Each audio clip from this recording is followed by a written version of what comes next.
when a letter arrived telling them they'd inherited a cabin buried under 12 feet of snow in the mountains. Everyone said to sell it sight unseen, that it was worthless, that the trip alone would kill them. But when they finally dug through that frozen door and found the hidden room sealed behind the stone fireplace, what lay inside wasn't just shelter from the cold.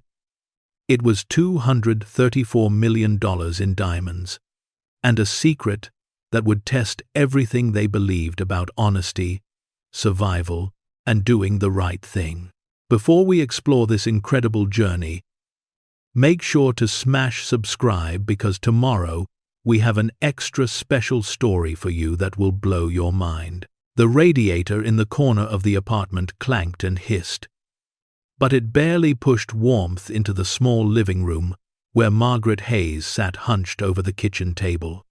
Her fingers, swollen with arthritis and marked by age spots that told the story of 73 years, trembled slightly as she sorted through the stack of bills that had arrived that morning.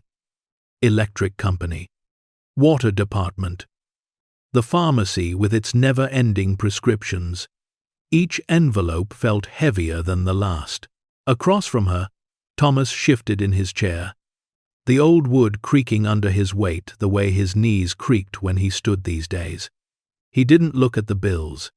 He'd learned years ago that watching his wife's face told him everything he needed to know about their financial situation. Right now, the deep lines around her mouth and the way she pressed her lips together spoke volumes.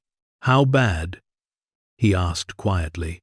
Margaret didn't answer immediately.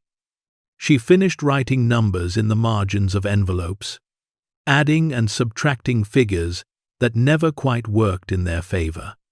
The apartment was quiet, except for the persistent rattle of that failing radiator and the muffled sounds of their neighbors through walls too thin to provide real privacy. "We can make it through the month," she finally said. Her voice carried the practiced calm of someone who'd been making things stretch for decades.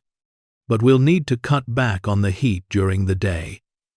And maybe skip the prescriptions that aren't absolutely critical." Thomas nodded slowly. He knew which prescriptions she meant: his blood pressure medication, her vitamins, the pain pills for his back, the ones that made life more comfortable but weren't strictly necessary for survival. They'd become experts at distinguishing between survival and comfort. The apartment they rented sat in a building constructed sometime in the 1960s, and it hadn't been updated much since. The carpet was a faded brown, worn through to the padding in high-traffic areas. The kitchen appliances were harvest gold, a color that had been fashionable when Richard Nixon was president. The bathroom faucet leaked no matter how many times Thomas tried to fix it, and the bedroom window had a crack sealed with duct tape because replacing it would cost more than a month's rent. But it was theirs. Or at least they'd lived there long enough that it felt like theirs. 11 years in this same unit, watching the neighborhood slowly decline around them, watching the rent creep up while their fixed income stayed stubbornly fixed. Margaret stood with effort, her knees protesting, and walked to the small kitchen to refill her tea. She'd learned to reuse the same tea bag 3 or 4 times.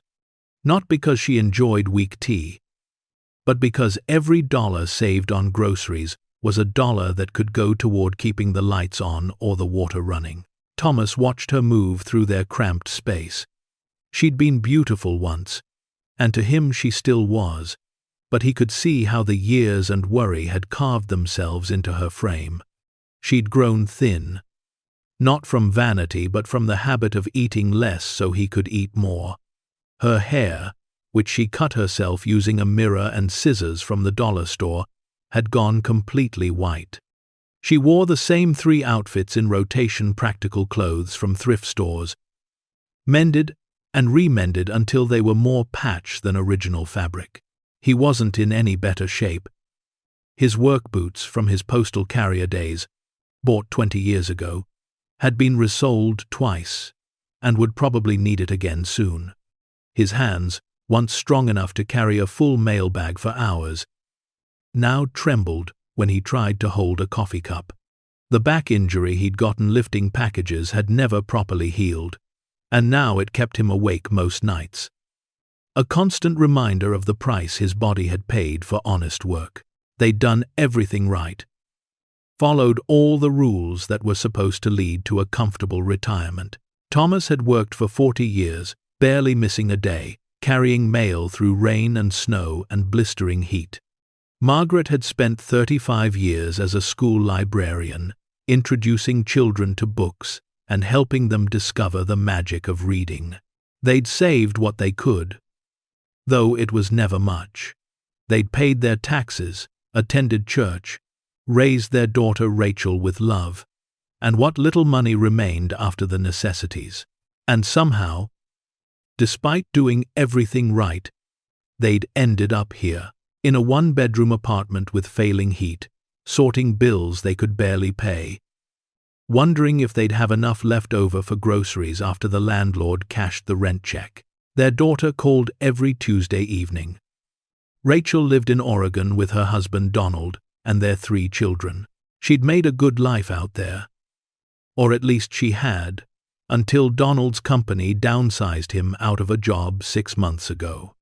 Now she was working 2 jobs while he looked for work, and their calls always carried the weight of things unsaid. Margaret and Thomas never told her how bad things were.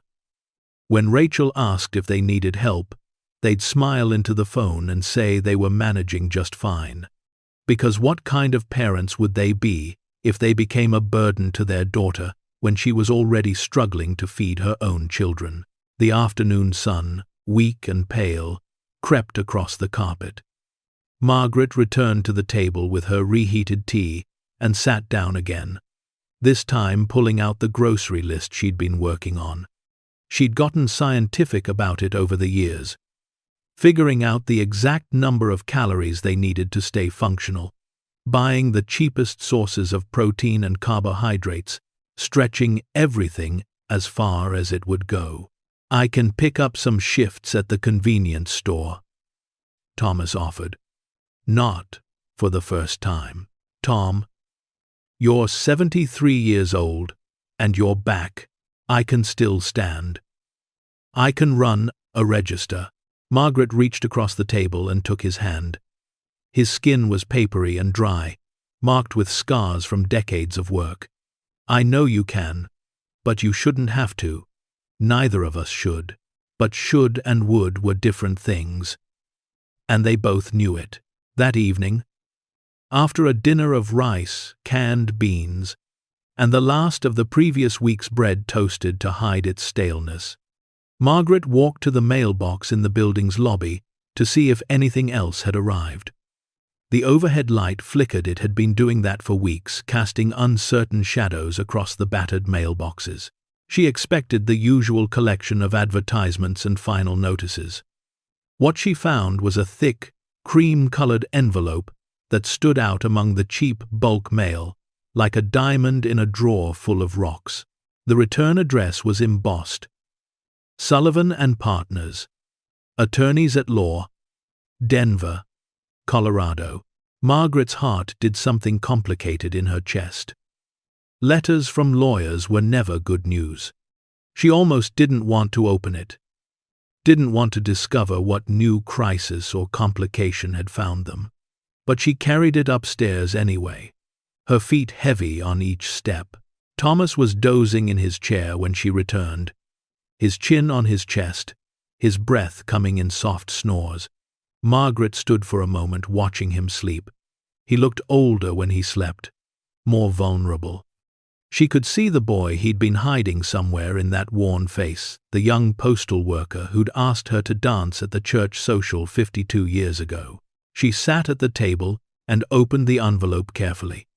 Inside was a letter typed on heavy paper that probably cost more per sheet than they spent on groceries in a day. "Dear Mr. and Mrs. Hayes, it is our duty to inform you of the passing of Mr. Vincent Hayes, your second cousin, who resided in Summit Ridge, Colorado. Mr. Hayes passed away on January 3rd of this year, as per the terms of his last will and testament, dated June 18th, 1998.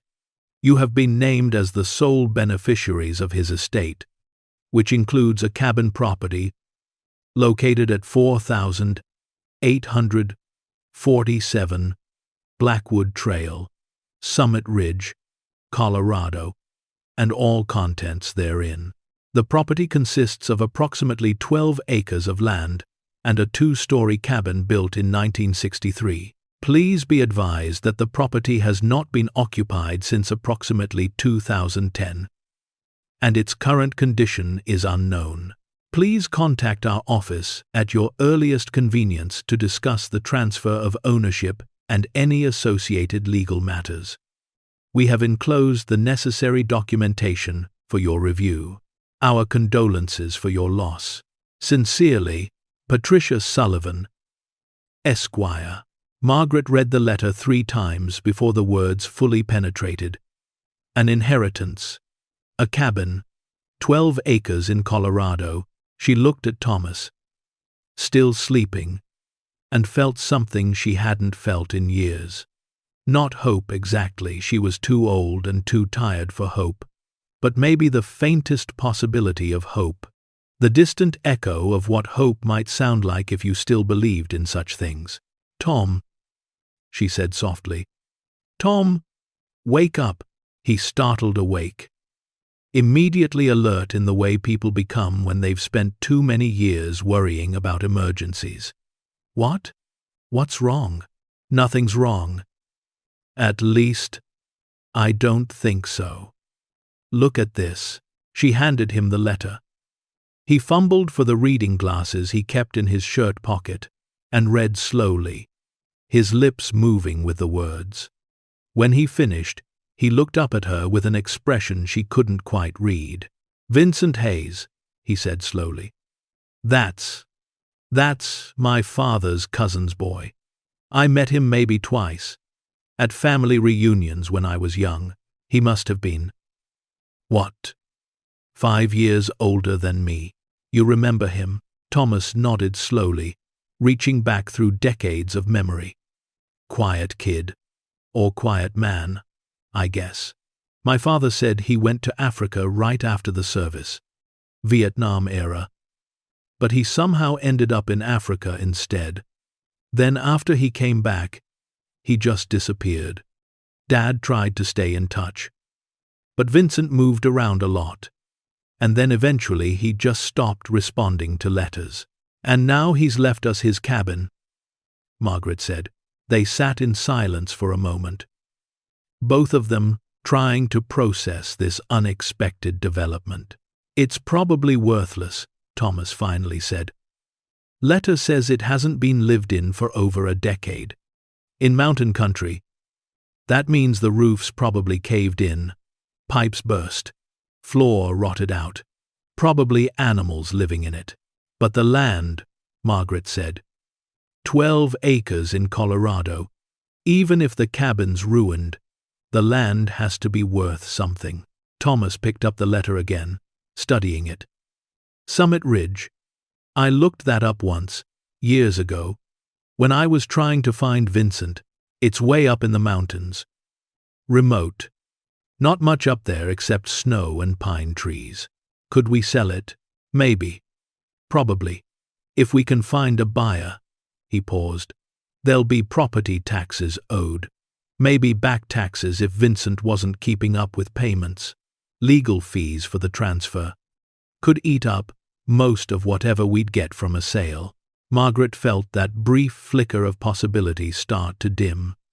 Of course there would be complications. There were always complications when you were poor. The universe made sure of that. But then Thomas did something unexpected.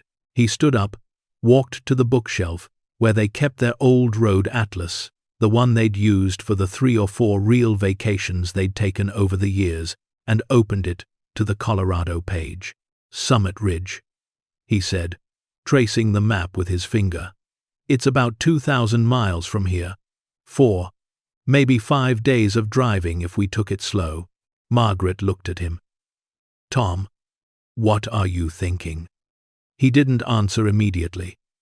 He stood there, staring at the map, at the thin red lines representing highways that led west, away from this small apartment and its failing radiator and its stack of unpayable bills.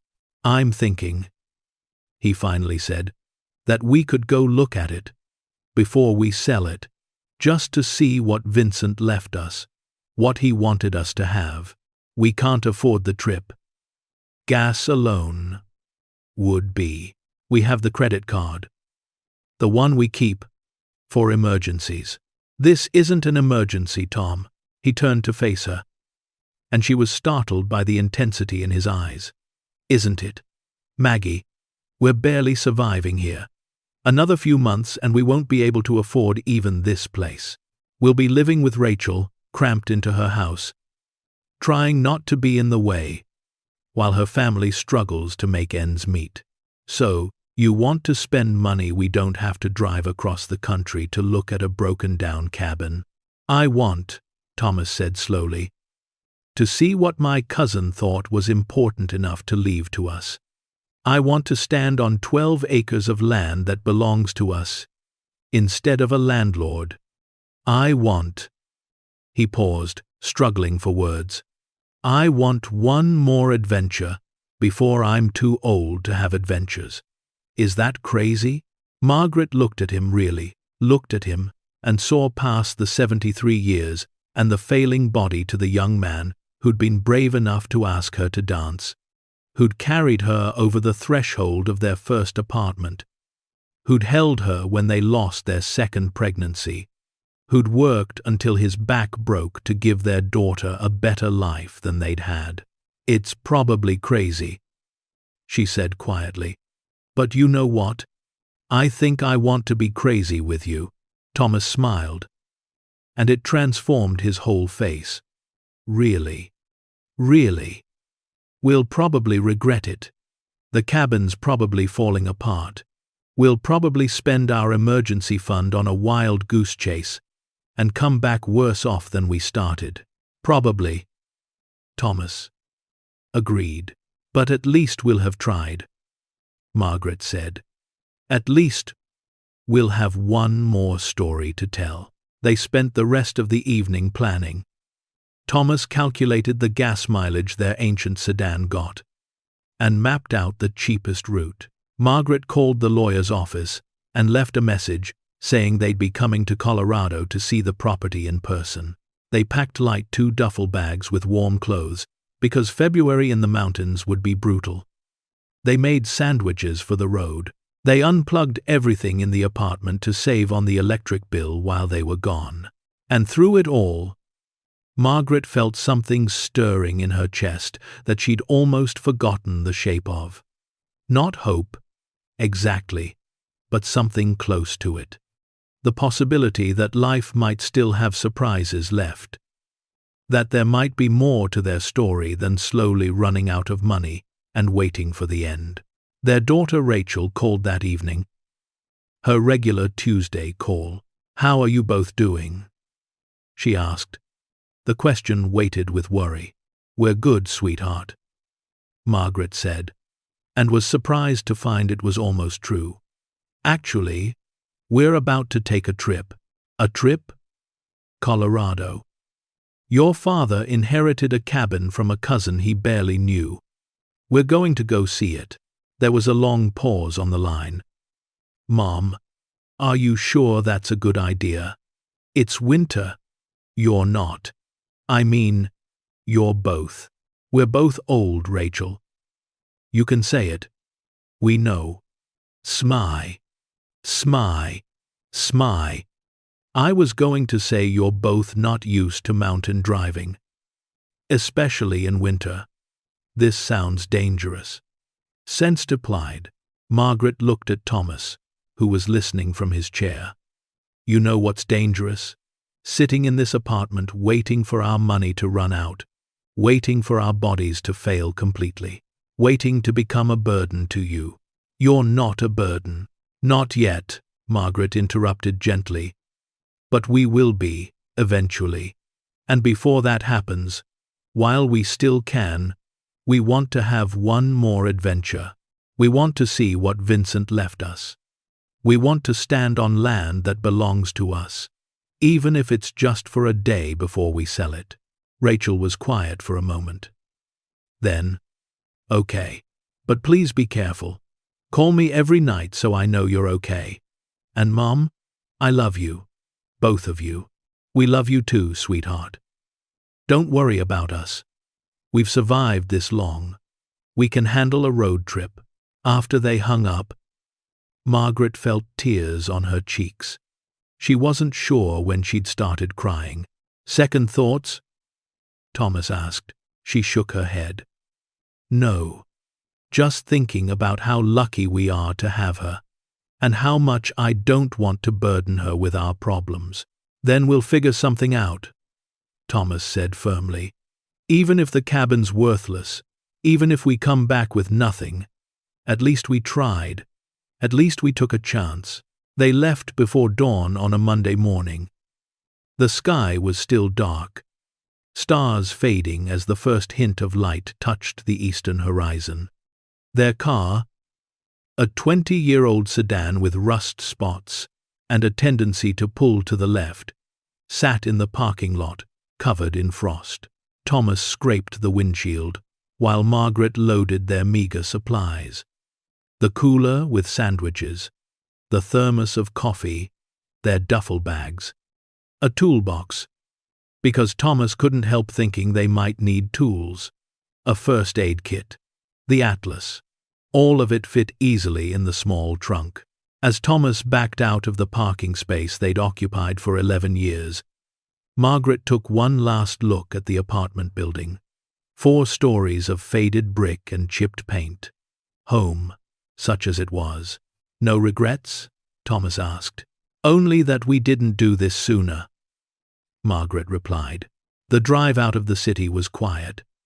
Traffic was light at this hour, just a few early commuters and delivery trucks. They merged onto the interstate as the sun finally broke over the horizon, painting the sky in shades of orange and pink. For the first 100 miles, neither of them spoke much. They were both lost in their own thoughts, processing the magnitude of what they were doing. They'd left their apartment, their routine, their careful management of every penny, to drive 2,000 miles, based on a letter from a lawyer about a cousin they barely remembered. It was reckless. It was irresponsible. It was possibly the stupidest thing they'd done in decades. It was also the most alive Margaret had felt in years. They stopped for gas at a truck stop somewhere in Kansas. While Thomas filled the tank, watching the numbers climb with each gallon, mentally calculating how much this was costing them, Margaret went inside to use the bathroom and stretch her legs. The convenience store smelled like burnt coffee and fried food. Behind the counter, a young woman, probably not even 25, looked exhausted despite the early hour. Margaret bought 2 cups of coffee and a bag of peanuts, the cheapest calories she could find. "Road trip?" the girl asked, as she rang up the purchase. "Something like that," Margaret said. "Must be nice. I haven't left this town in 3 years." Margaret looked at the girl's name tag Ashley and saw exhaustion and resignation in her young eyes. She recognized that look. She'd worn it herself for decades. "It's never too late to leave," Margaret said gently. "If you want to." Ashley smiled, but it didn't reach her eyes. "Sure. Maybe someday." Back in the car, Margaret was quiet as they pulled back onto the highway. "What's wrong?" Thomas asked. "Nothing. Just thinking about that girl in there. How tired she looked. How trapped." "We were trapped too," Thomas said. "Maybe we still are. Maybe this trip doesn't change anything." "Maybe," Margaret agreed. "But at least we're moving. At least we're trying." They drove through the day, stopping frequently for bathroom breaks and to let Thomas stretch his aching back. The landscape changed gradually as they moved west, flat farmland giving way to rolling prairies, then to the first hints of mountains on the horizon. That night they slept in a budget motel off the highway. The room smelled like cigarettes and industrial cleaner, and the mattress sagged in the middle, but it was clean enough. They ate convenience store sandwiches for dinner and watched the weather report on the ancient television bolted to the dresser. Storm systems moving through the Rockies, the weatherman said cheerfully. Heavy snow expected at elevations above 8,000 feet. Thomas and Margaret looked at each other. "How high up is Summit Ridge?" Margaret asked. Thomas pulled out the packet of information the lawyer had sent.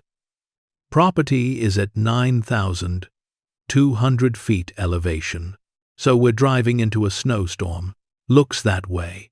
They lay in bed that night listening to trucks rumble past on the highway, the sound filtering through thin walls. "We could turn back," Margaret said into the darkness. "No one would blame us." "Would you blame us?" Thomas asked. Margaret thought about it. About the apartment waiting for them. About the bills and the struggling and the slow erosion of everything they'd worked for. About being 73 years old and realizing that if they didn't take this chance now, there might never be another one. "Yes," she said finally. "I think I would." The next morning they crossed into Colorado. The mountains rose up ahead of them like teeth, snow-capped and imposing. The temperature dropped steadily as they climbed in elevation, and their car's heater, which had never been great, struggled to keep up. They stopped in a town called Fairplay to buy emergency supplies, a real snow shovel, flashlights with extra batteries, emergency blankets, bottled water, instant coffee, energy bars. It ate up more of their credit card limit. But Thomas insisted. "If we get stuck up there," he said, "we need to be able to survive." The woman at the sporting goods store looked at them skeptically. "You folks headed up into the high country?" "Summit Ridge," Thomas said. Her eyebrows rose. "That's pretty remote. Road up there gets dicey in winter. You got four-wheel drive?" Thomas glanced at their aging sedan through the window. "We'll manage," the woman shrugged. "It's your funeral. But seriously, if you get into trouble, cell service up there is non-existent. Make sure someone knows where you're going." After they left, Margaret called Rachel and left a detailed message about their route and destination, just in case. They reached Summit Ridge just as the afternoon sun started its descent. The town, if you could call it that, consisted of maybe 10 buildings clustered around one intersection. A gas station that looked like it might have been built in the 70s, a general store with a faded awning, a diner with a neon sign that flickered uncertainly, a post office the size of a garden shed. They pulled into the gas station, and Thomas killed the engine. They both sat for a moment, staring at the mountains rising around them like walls, at the snow that covered everything, at the sheer remoteness of this place. "Last chance to turn back," Margaret said. Thomas looked at her and smiled. "Not a chance." They filled the tank and went into the general store. An older woman with weathered skin and sharp eyes sat behind the counter reading a paperback western. "Help you folks?" she asked, marking her place and setting the book down. "We're looking for Blackwood Trail," Thomas said. "Property up there that we just inherited." The woman's expression shifted, not quite suspicion, but close. "The Hayes place." "You knew Vincent?" Margaret asked. Everyone knew Vincent. Hard not to know someone when there's only about 200 people living in a 20-mile radius. He came down here maybe twice a year for supplies. Quiet man. Kept to himself. She paused. "That road hasn't been plowed in months. You planning on going up there today?" "That's the plan," Thomas said. The woman shook her head slowly. "It's almost dark. Temperatures dropping. Even if you make it up there, you won't be able to get back down tonight. Could be days before anyone finds you if something goes wrong. We have supplies, Thomas said. We'll be okay. They bought more supplies anyway, matches, candles, propane canisters for a camp stove, rope, more batteries. The woman rang everything up with the air of someone who'd seen plenty of foolish people do foolish things in the mountains. Your funeral, she said, echoing the woman from the sporting goods store.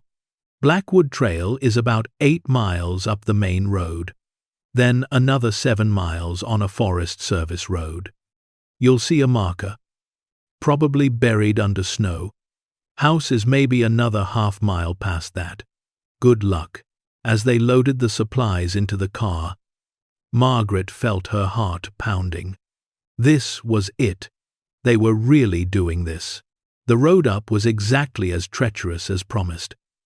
What showed as a proper road on the map was really just 2 tire tracks through snow that in places came up past their bumper. Thomas drove in first gear, the engine whining in protest, the car sliding and catching with every turn. Branches scraped the sides of the vehicle. Once, they had to stop and dig out when the car got high-centered on a snowdrift. Full darkness fell before they found the marker. Thomas almost missed it, a weathered wooden post with the words "Private Road," barely visible under accumulated snow. He turned onto what he hoped was the Forest Service road, though it was impossible to tell where the road ended and the surrounding forest began. There, Margaret said suddenly, pointing ahead. Through the trees, barely visible in the headlights, was a structure. As they got closer, the shape resolved into a cabin larger than Margaret had expected. 2 stories of logs and stone with a steep roof designed to shed snow. But snow had accumulated anyway, piling up on the roof, against the walls, drifting across what must be a porch, until only the top of the door was visible. Thomas stopped the car about 50 yards away. He couldn't get any closer without risking getting stuck. They sat for a moment, engine running, heater blowing weakly, both of them staring at what they'd inherited. "Well," Thomas finally said, "we came all this way. Might as well see what we've got." We came 17 groovy. They climbed out into the bitter cold. The temperature had to be in the single digits, and the wind cut through their coats like they weren't even there.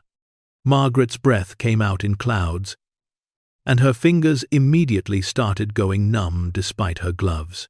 The snow was deep well above their knees. They had to high-step through it, using the shovel to break a path. It was exhausting work.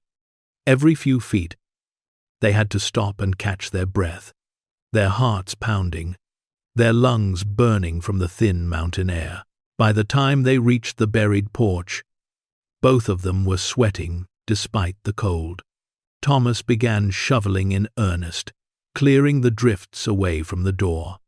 Margaret helped as much as she could, using her gloved hands to push snow aside. The cabin door, when they finally uncovered it, was solid wood, swollen and stuck in its frame. Thomas fitted the key the lawyer had sent into the lock. It turned smoothly, too smoothly for a place supposedly abandoned for over a decade. He put his shoulder against the door and pushed. Nothing. He tried again, grunting with effort. On the 3rd try, the door suddenly gave way, swinging inward with a shriek of protest. A smell rolled out: old wood, dust, and something else. Something that suggested secrets kept too long. Thomas stepped inside first, Margaret right behind him. Their flashlight beams cut through the darkness, revealing a large main room with a massive stone fireplace, furniture under sheets, a kitchen with old-fashioned appliances. It was cold inside, nearly as cold as outside, but the structure seemed sound. The roof hadn't collapsed. The windows were intact. This wasn't the ruin they'd expected. "Tom," Margaret whispered. "This place." "I know," he said quietly. They worked quickly despite their exhaustion, bringing in their supplies, clearing a space near the fireplace. Thomas found wood stacked neatly beside the hearth, dry wood, preserved, as if Vincent had simply walked out one day planning to return. It took several tries, but Thomas finally got a fire started. The flames pushed back the darkness and began to warm the frigid air. They sat on their sleeping bags near the fire, eating peanut butter sandwiches they'd made 3 days ago, and looked around at the cabin that now belonged to them. "What do you think it's worth?" Margaret asked. Thomas shook his head. "I don't know. The structure's solid. That's worth something. The land 12 acres. This remote, hard to say. Maybe 50,000, maybe more." Margaret did the math in her head. $50,000. After taxes and legal fees. Maybe they'd clear 35 or 40. Enough to buy them a few more years. Maybe rent a slightly better apartment. Maybe cover Rachel's mortgage for a year. It wasn't life-changing money, but it was something. "We should probably head back tomorrow," she said. "Get this listed with a real estate agent. Try to sell it before spring. Probably." Thomas agreed. Neither of them moved. They just sat there, warm for the first time in days, looking at the cabin that had somehow survived years of abandonment, feeling like they'd accomplished something just by making it here. "Tom," Margaret said after a while. "Yeah, thank you. For suggesting this trip. For being crazy with me." He reached over and took her hand. "Best decision I ever made. Well, second best. First was asking you to dance 52 years ago." Margaret smiled and squeezed his fingers. "We should get some sleep. Long drive back tomorrow." But as she lay down in her sleeping bag, watching the firelight dance on the log walls, Margaret couldn't shake the feeling that something about this place was different. That Vincent hadn't just left them a cabin and some land. That there was more to this inheritance than met the eye. She fell asleep with that thought drifting through her mind, while outside the snow continued to fall, burying them deeper in this remote corner of the world, in this unexpected twist in the story of their lives. Tomorrow everything would change. But tonight, for the first time in years, Margaret and Thomas Hayes slept peacefully, warm and safe in the cabin their forgotten cousin had left them, not knowing that the real discovery, the one that would transform their lives forever, waited just behind the stone fireplace, sealed away in darkness, patient as only diamonds can be. Morning came slowly to the mountains, dawn creeping through the cabin windows, like it wasn't quite sure it was welcome. Margaret woke first, her back aching from sleeping on the floor despite the padding of the sleeping bag. The fire had burned down to embers, and her breath misted in the cold air. For a moment, she couldn't remember where she was. Then it all came rushing back.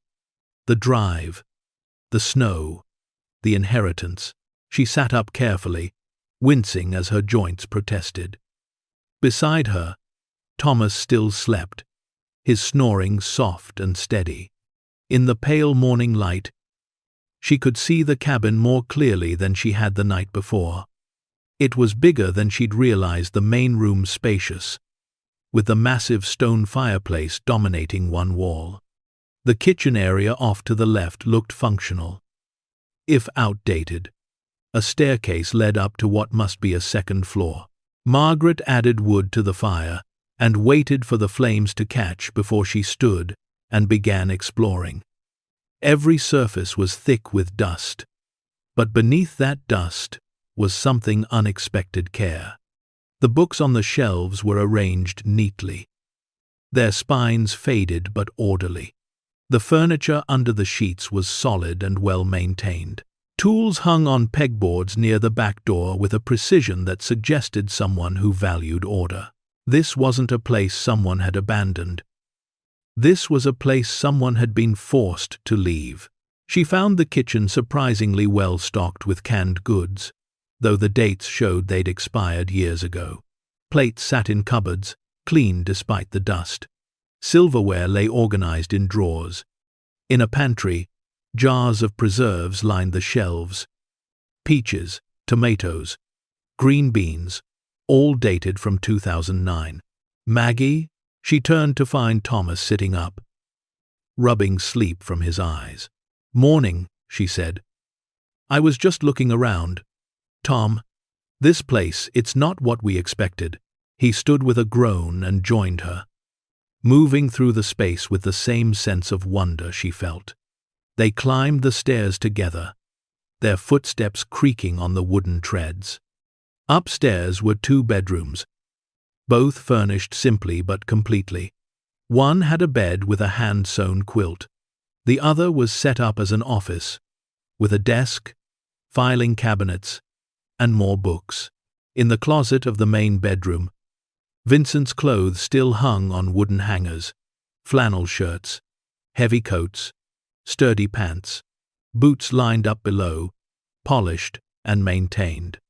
Margaret ran her fingers along the sleeve of a coat, feeling the weight of the fabric. "He lived here alone for 40 years, she said quietly. "All by himself in these mountains." "Why?" Thomas asked. "That's what I can't figure out. He had family, distant family maybe, but still, why hide up here?" Margaret shook her head. She didn't have an answer. They spent the morning doing a thorough inventory. The cabin was remarkably sound. The roof didn't leak. The windows were intact. The log walls solid. The plumbing was old, but appeared functional, though everything was currently frozen. Same with the electricity, there was wiring, but the power had been shut off years ago. "With some work," Thomas said, running his hand along a window frame, "this place could actually be livable again. Good bones. Someone built this to last." They found a generator in a shed out back, protected from the weather. Thomas spent an hour getting it running, and when it finally coughed to life, they both cheered. With power restored, they could at least heat water and charge their phones. Though, as the woman at the store had warned, there was no cell signal this high up. Over lunch, energy bars and instant coffee heated over the camp stove, they discussed next steps. "We should probably spend a few days here," Thomas said. "Make sure we understand what we have before we try to sell it. Check for any structural issues, water damage, foundation problems. The more we know, the better price we can ask." Margaret nodded, but her attention kept drifting to the fireplace. All morning, as they'd explored and cleaned, she'd found herself standing in front of it, studying it, trying to understand what bothered her about it. The stonework was beautiful river rock and granite fitted together with obvious skill and care. But something about it felt off. Not wrong. Exactly. Just different. Like a word you know you've misspelled but can't quite figure out how. "Tom," she finally said, "come look at this." He joined her in front of the fireplace, following her gaze. "What am I looking at?" Margaret pointed to the left side, about 4 feet up from the hearth. "Does that section look different to you? The stones, the way they're fitted together." Thomas leaned closer. The stones in that area did seem slightly different. The mortar appeared newer, the fit less seamless than the rest of the fireplace. He ran his hand along the surface, feeling the texture. "Could be a repair," he said. "Maybe part of it got damaged and had to be rebuilt." "Maybe," Margaret said, but she didn't sound convinced. Thomas knocked gently on the stones with his knuckles.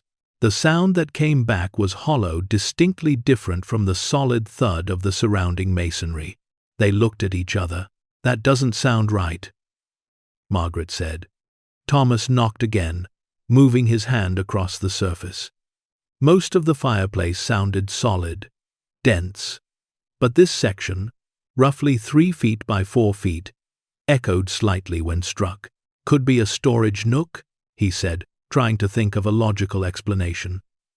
Some old cabins had them built into the chimney to keep things from freezing, root vegetables, preserves, that kind of thing. Or, Margaret said slowly, it could be something else. Thomas found his toolbox in the car and returned with a hammer, chisel, and pry bar.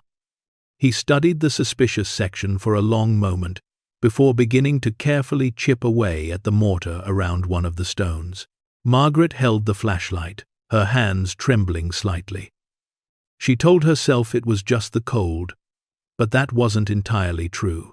Something about this felt significant, though she couldn't have explained why. The mortar came away easier than it should have, much easier. Like it had been mixed to be removable rather than permanent. Thomas worked carefully, not wanting to damage anything, gradually loosening the stones in that section.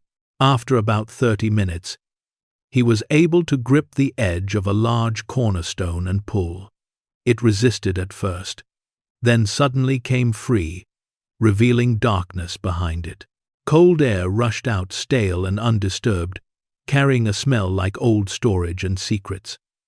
Thomas removed another stone, then another, until there was a gap large enough to shine the flashlight through. Margaret aimed the beam into the opening. They both gasped. Behind the false wall was a room small, maybe 6 feet square, carved directly into the stone of the mountain itself. And filling that room, stacked in wooden crates, metal boxes, and cloth bags, were stones. Thousands upon thousands of them. They caught the flashlight beam and threw it back in a million fractures of light, like someone had trapped stars and locked them away in darkness. Diamonds. Margaret's flashlight slipped in her suddenly nerveless fingers. She caught it before it fell, but her hands were shaking so badly she could barely hold it steady. That's not, Thomas started, then stopped. Those can't be. But even as he said it, they both knew what they were seeing. The way the stones caught and bent the light, the sheer quantity of them, the careful way they'd been stored and hidden. These were diamonds. Real diamonds. More diamonds than either of them had ever seen outside of a jewelry store display case. Thomas stumbled backward, nearly falling. Margaret caught his arm, but she couldn't tear her eyes away from that opening, from that impossible, glittering wealth sealed away in darkness. "Oh my God," Thomas whispered. "Oh my God, Maggie, what is this?" Margaret's mind raced, trying to process what she was seeing, trying to calculate what it meant. But the numbers were too big, the implications too vast. Her knees felt weak, and she realized she was holding her breath. "We need to open it more," she heard herself say. Her voice sounded strange, distant, like it was coming from someone else. "We need to see how much is really there." They worked like people possessed, all fatigue forgotten, carefully removing the false wall stone by stone. The opening grew larger, 2 feet wide, then 3, then 4. Finally, it was big enough to crawl through. Thomas went first, moving slowly on his hands and knees, flashlight clenched between his teeth. Margaret followed, her heart hammering so hard she could feel it in her throat. The hidden room was cold as a grave and just as still. The wooden crates were old military surplus, stenciled with faded numbers and markings. The metal boxes were locked with simple padlocks that looked more decorative than secure. The cloth bags were tied with twine, their fabric dusty but intact. Thomas picked up one of the bags with trembling hands and loosened the drawstring. He poured a handful of diamonds into his palm, rough stones, uncut, but unmistakably real. They made a soft clicking sound as they rolled across his weathered skin, catching even the weak flashlight beam with an inner fire. Margaret opened one of the metal boxes. The padlock broke easily under pressure from the pry bar. Inside, diamonds already cut and polished were sorted by size into divided compartments, stones ranging from tiny chips to pieces the size of her thumbnail. She picked one up, unable to quite believe what she was holding. It was heavy, substantial, and caught the light with a brilliance that seemed almost alive. "This isn't possible," Thomas said. His voice sounded hollow, distant. "This can't be real. This doesn't happen to people like us." But it was real. Margaret could feel the weight of the stone in her hand, could see the way the light bent and shattered through its facets. She reached into another crate and found leather-bound ledgers, their pages filled with cramped handwriting and columns of numbers. She opened one and started reading by flashlight. Her hands shook so badly. The pages rustled. "Tom," she said after a moment, her voice barely above a whisper, "these are records, dates, weights, descriptions, origins. This one goes back to 1968. Thomas picked up another ledger, flipping through pages of meticulous documentation. Each entry listed a date, a description of stones, weights in carats, locations, sources.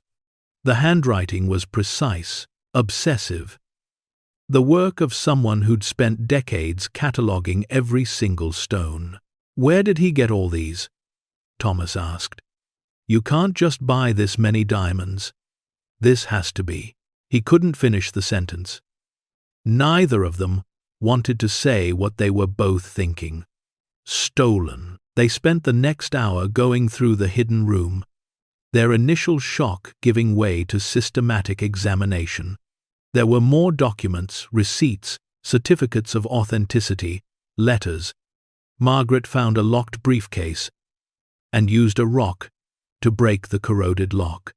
Inside were more papers, photographs yellowed with age, and a thick folder marked "Private" in faded ink. She pulled it out and sat against the cold stone wall, reading by flashlight, while Thomas continued inventorying the diamonds. What she discovered made her stomach turn. The documents told a story. Vincent Hayes had worked for a diamond company in Africa in the late 1960s. There were letters, memos, photographs of him in work clothes standing beside mining equipment. According to the papers, there had been a civil war, chaos, a mine that changed hands multiple times between government forces and rebels. Vincent had been caught in the middle of it.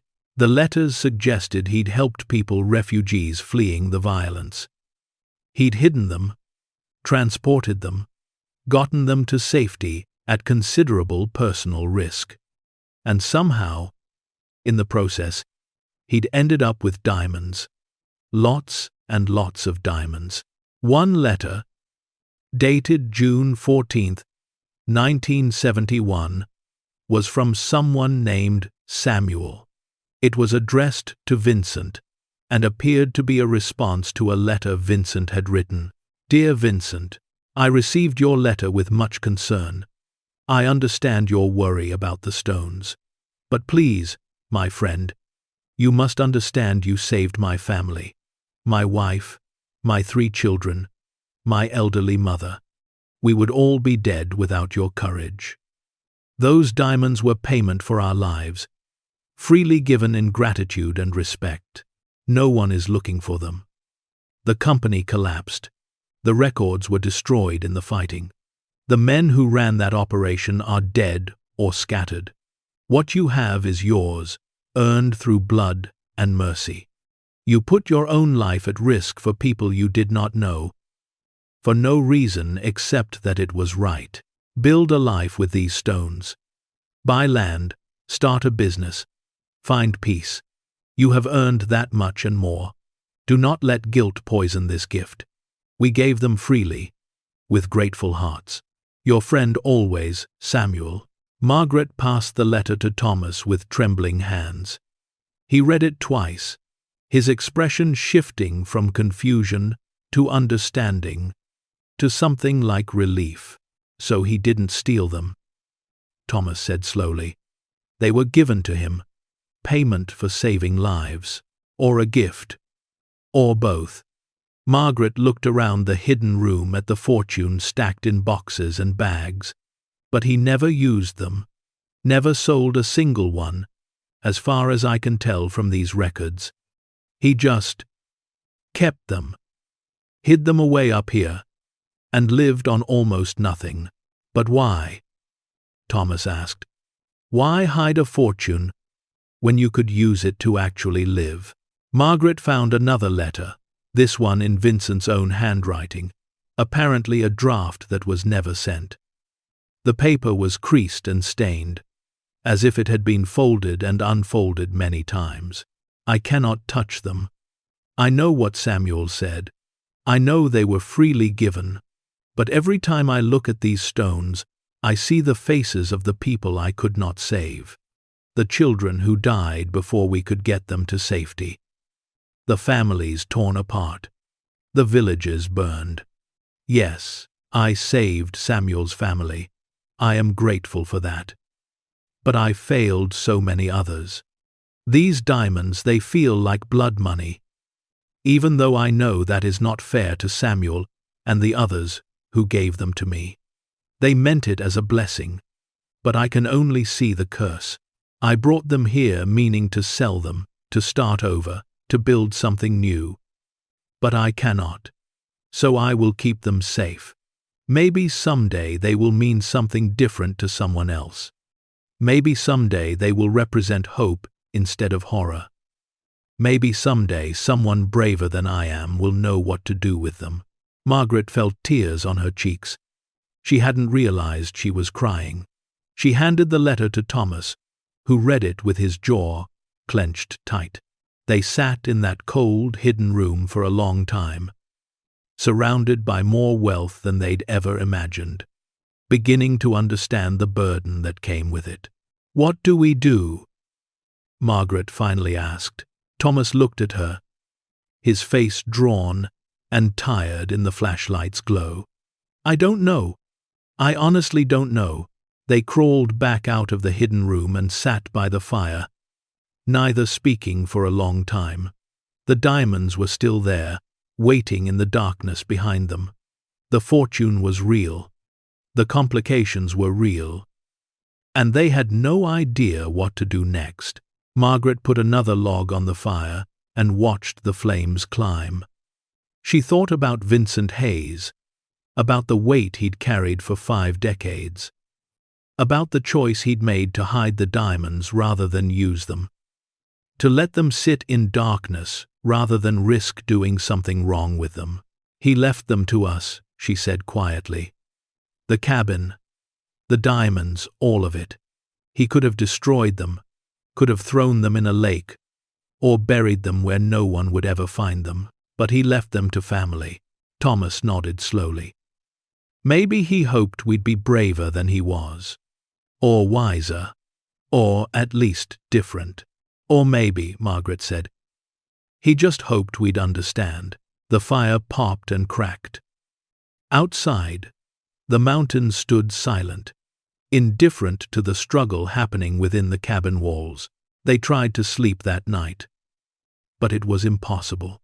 Margaret lay in her sleeping bag staring at the ceiling beams, her mind spinning with impossible calculations. Thomas tossed beside her, sighing heavily. Every few minutes, around 2 a.m, Margaret heard him get up. He added wood to the fire and sat in one of Vincent's chairs, staring into the flames. Can't sleep? She asked softly. Keep thinking about the numbers, Thomas said. Even if we only sold a fraction of what's in there, we'd have enough money to live comfortably for the rest of our lives. More than enough. We could pay off Rachel's house, send the grandkids to college. We could. He trailed off. 119:7. 119:17. We could also go to prison, Margaret said gently. Tom, we don't know if those diamonds are legal to possess. We don't know if there are rightful owners somewhere still looking for them. We don't understand the laws around this international trade. Precious stones, estate transfers. This is so far beyond anything we've ever dealt with. Thomas nodded, his face haggard in the firelight. I know. I keep thinking about that too. What if we report it, and the government just takes it all? What if they decide Vincent obtained them illegally, and we're accomplices? What if we end up worse off than when we started? Margaret finished. They sat in silence for a while. But we can't just keep quiet about this, Thomas finally said. Can we? I mean, that's basically theft, or concealment, or something illegal. Margaret sat up, pulling the sleeping bag around her shoulders. I don't know. This is too big, Tom. This is so far beyond our experience. We're 73 years old. We worked honest jobs our whole lives. We've never dealt with anything like this. So what do we do? Thomas asked. First thing tomorrow. I mean, what's our actual next step? Margaret thought about it. About the letters they'd found. About Samuel's words. About Vincent's guilt. About the fact that those diamonds had been freely given by people who were grateful their lives had been saved. About the decades Vincent had spent paralyzed by fear and uncertainty. First thing tomorrow, she said slowly, we document everything. We photograph every stone, every paper, every letter. We copy the ledgers. We make a complete inventory. Then we figure out who we need to talk to lawyers. Maybe the authorities. Someone who understands international law and precious stones. You mean turn ourselves in? Thomas asked. I mean get help, Margaret said. We're in over our heads. We need people who know about these things to tell us what's legal, what's not, what our options are.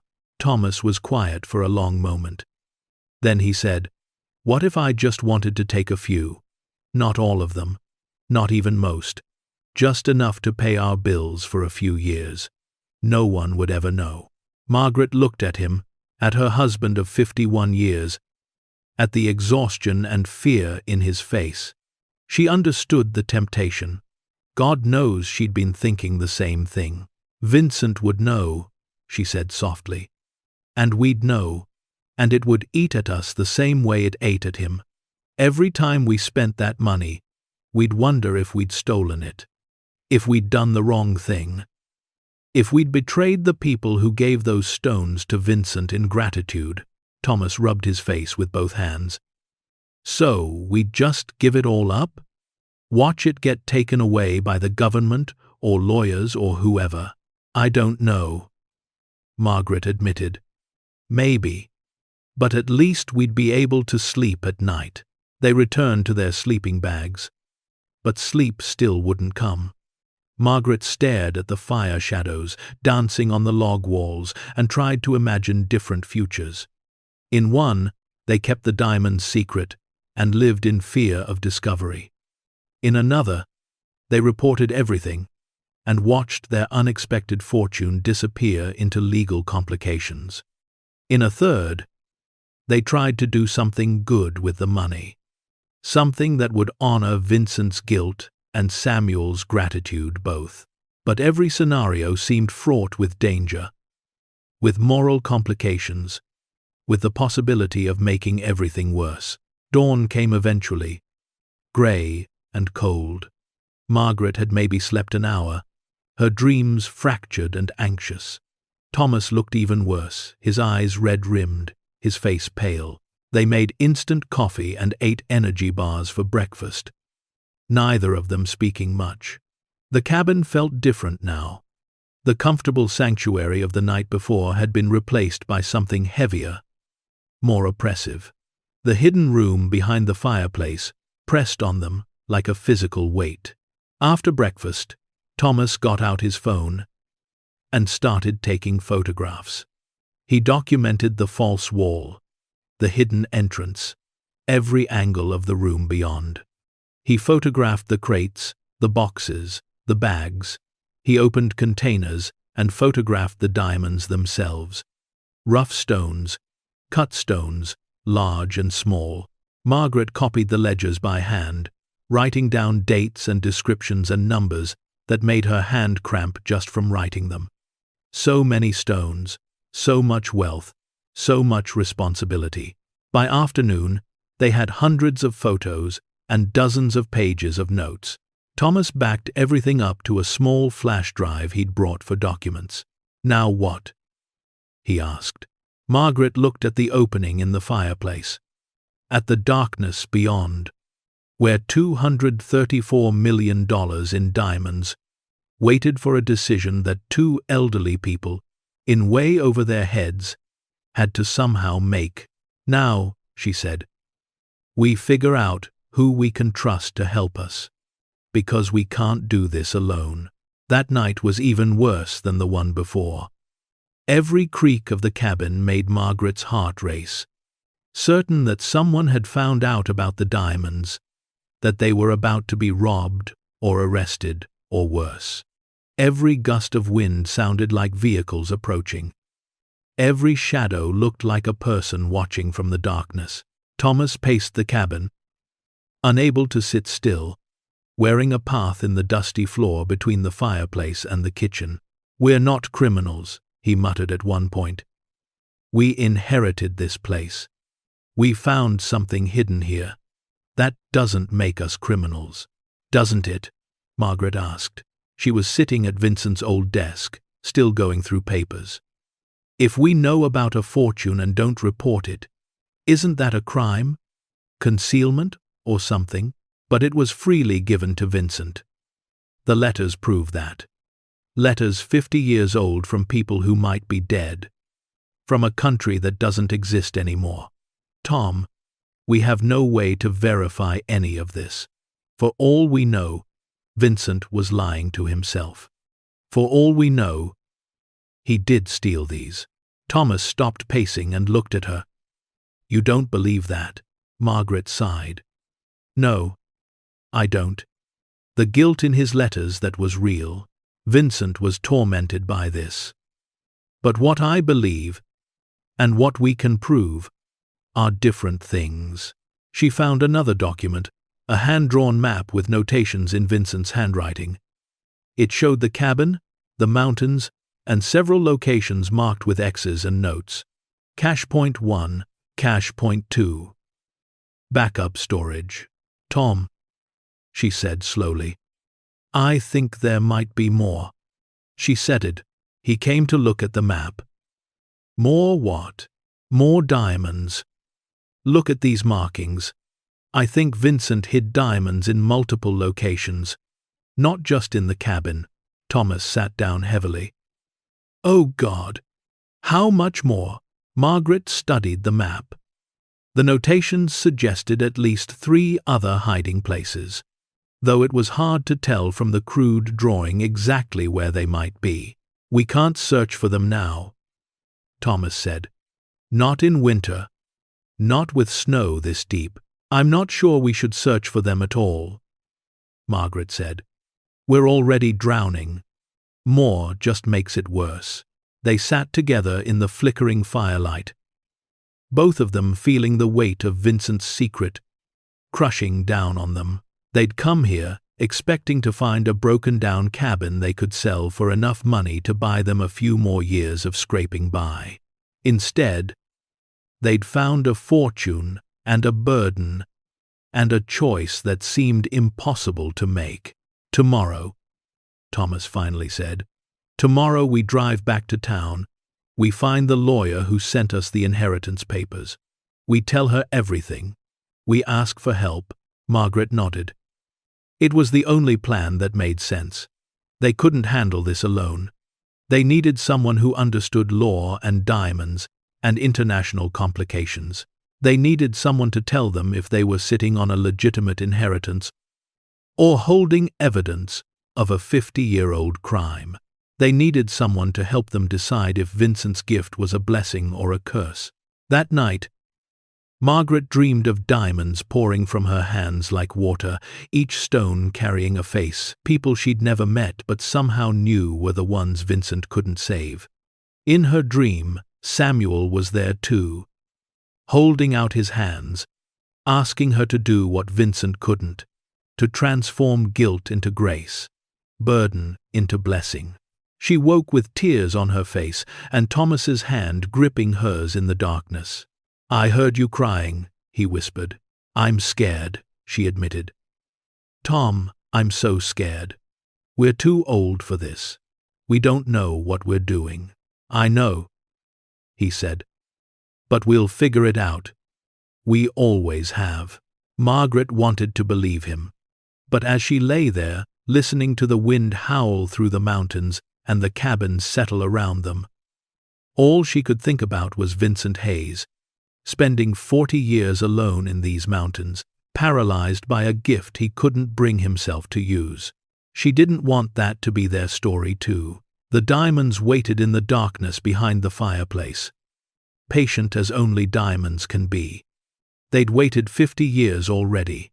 They could wait a little longer. But Margaret and Thomas couldn't wait. They were 73 years old, and time was not their friend. Whatever they decided to do about Vincent's secret, about the fortune hidden in the mountains, about the choice between legal safety and financial security, they had to decide soon. Because sometimes the weight of wealth is heavier than the weight of poverty. And sometimes the hardest question isn't how to survive when you have nothing.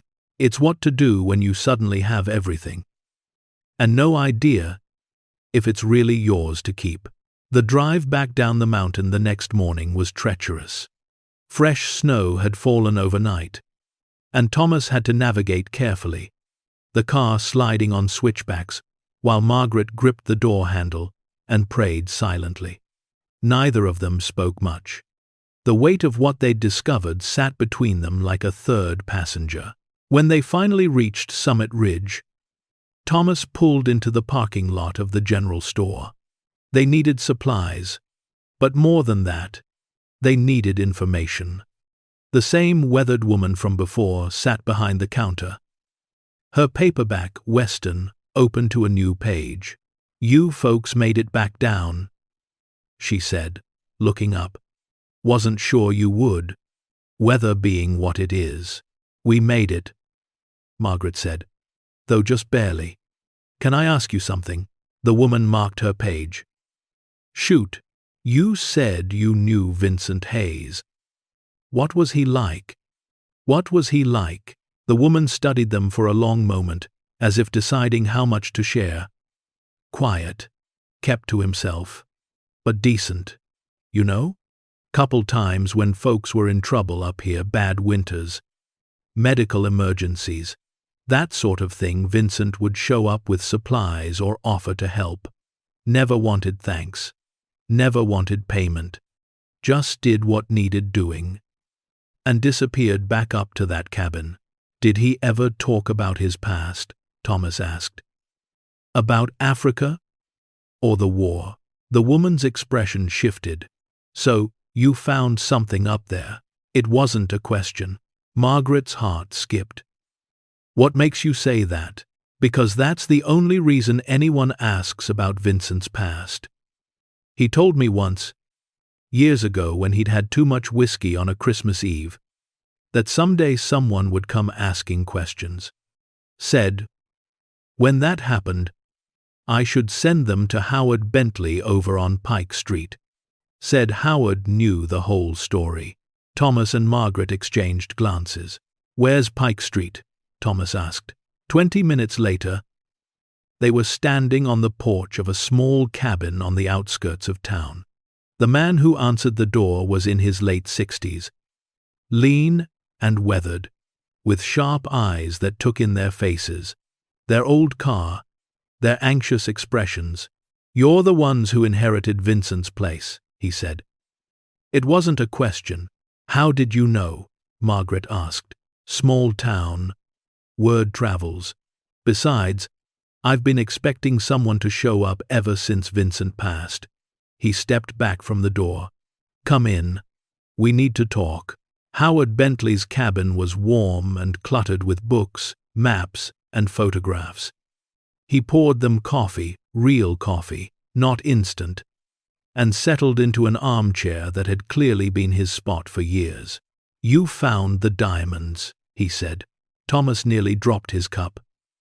How do you? Because Vincent told me they were there. I was the only person who knew. Well, me and now you too. Howard sipped his coffee. I've been carrying that secret for 35 years. Honestly, it's a relief to finally tell someone else. Margaret set her cup down carefully. We need to understand what we've found, where those diamonds came from. If they're even legal for us to possess. Howard nodded slowly. That's a complicated question with a complicated answer. Let me start at the beginning. He stood and pulled a photo album from a shelf. Summer of 1968. Vincent and I were both assigned to provide security for a diamond company operating in what was then Rhodesia. The company was corrupt, everyone knew it. They were paying off government officials, exploiting local workers, selling diamonds on the black market to fund weapons for all sides of the Civil War. He opened the album to show a photograph of two young men in military-style clothing standing beside a jeep. One was clearly Howard. The other must have been Vincent younger, before the weight of secrets had carved itself into his features. We were just there to do a job, Howard continued. Keep the facilities secure, protect the executives. But Vincent, he couldn't ignore what was happening. The workers were treated like slaves, families living in poverty, while the company extracted millions in diamonds from land that belonged to them. Howard turned the page to show more photographs. Mining operations, workers, villages in the distance. When the Civil War intensified, the company's plan was to evacuate the white executives and leave everyone else behind. Vincent wouldn't accept that. He spent weeks secretly organizing an escape route, got food, vehicles, fuel. When the fighting reached the mine, Vincent led about 300 people workers and their families through the bush to safer territory, saved their lives. Margaret felt her throat tighten. The letters we found mentioned someone named Samuel. Samuel Madluli, Howard said. He was the foreman at the mine. Good man. His family was among those Vincent saved. He flipped to another photograph showing a group of people, clearly African, standing with Vincent. In the center was a man with a dignified bearing despite his work clothes. That's Samuel. He gave Vincent the diamonds, Thomas said. Howard nodded. The village elders had been skimming stones for years, small ones mostly, insurance against the company's exploitation. When Vincent saved them, they insisted he take what they'd collected. It was all they had to give. In their culture, such a gift was sacred, a life debt repaid with the most precious thing they possessed. How many diamonds are we talking about? Margaret asked. Though she already knew the answer would be staggering. Howard pulled out a worn notebook. Vincent kept detailed records. He showed me everything before he sealed up that room. At last count, approximately 18,000 individual stones. Various sizes, from tiny chips to pieces worth tens of thousands each. He had them appraised in the early 90s by someone who owed him a favor and wouldn't ask questions. The estimate then was around $85 million. With appreciation over the years, could be 3 times that now. The number hit Margaret like a physical blow. $250 million. Maybe more. But he never sold any, Thomas asked. Not a single one, Howard confirmed. I tried to convince him, told him Samuel and the others had given them freely, that he'd earned them by risking his life. But Vincent, he was haunted by the people he couldn't save. There were others, you see, other families who didn't make it, children who died before they could reach safety. Vincent blamed himself for every life lost, even though he'd done more than anyone else would have. Howard's voice grew heavy. He brought the diamonds back to the States thinking he'd use them to start over. But every time he tried to sell even one stone, he'd remember the faces of the dead. So he built that cabin in the most remote place he could find and hid them away. Spent 40 years alone with his guilt. Margaret wiped tears from her eyes. That's so sad. Ah, it's worse than sad, Howard said. It's a tragedy. All that wealth, all that potential to do good, locked away because a good man couldn't forgive himself for not being perfect. He looked at them intently. That's why I'm glad you found them. Vincent told me years ago that if anything happened to him, the cabin and everything in it would go to family. He hoped someone else might be brave enough to use them the way he couldn't. But is it legal? Thomas asked. Can we actually claim them? Howard pulled out a thick folder. Vincent prepared for this. When he sealed up that room in '98, he also gathered every piece of documentation he could find. Letters from Samuel and the other village elders. Photographs. Testimonies from other survivors. Even a statement from the old diamond company before it collapsed, acknowledging that certain stones had gone missing but declining to pursue charges due to the circumstances of the Civil War. He spread the documents on the coffee table. Margaret and Thomas leaned forward, studying papers yellowed with age but still legible. The key document is this one, Howard said, pointing to a letter on official letterhead. It's from Samuel, written in '71, stating explicitly that the diamonds were given freely to Vincent in gratitude for saving lives.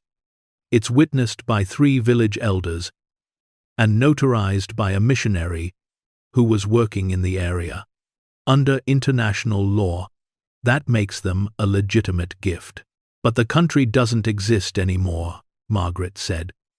Rhodesia became Zimbabwe. Does the law still apply? That's where it gets complicated, Howard admitted. You'll need lawyers who specialize in international estate law and precious stone transfers. It won't be simple. But Vincent was meticulous.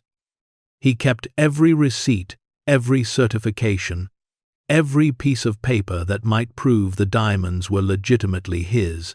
That documentation now belongs to you. Thomas rubbed his face. This is overwhelming. We're nobody. We're 73 years old. We don't know anything about international law or diamonds or any of this. That's exactly why Vincent chose you, Howard said. You're not greedy. You're not corrupt. You're just honest people trying to do the right thing. That's more than most would be. Margaret stood and walked to the window, looking out at the mountains rising in the distance. Somewhere up there, hidden behind a stone fireplace in a remote cabin, $250 million in diamonds waited for them to decide their fate. What would you do? She asked Howard. If they were yours. Howard was quiet for a long moment. I'd use them, he finally said. I'd use them to do what Vincent wanted to do but couldn't. I'd honor Samuel's gift by making it mean something, by transforming guilt into grace.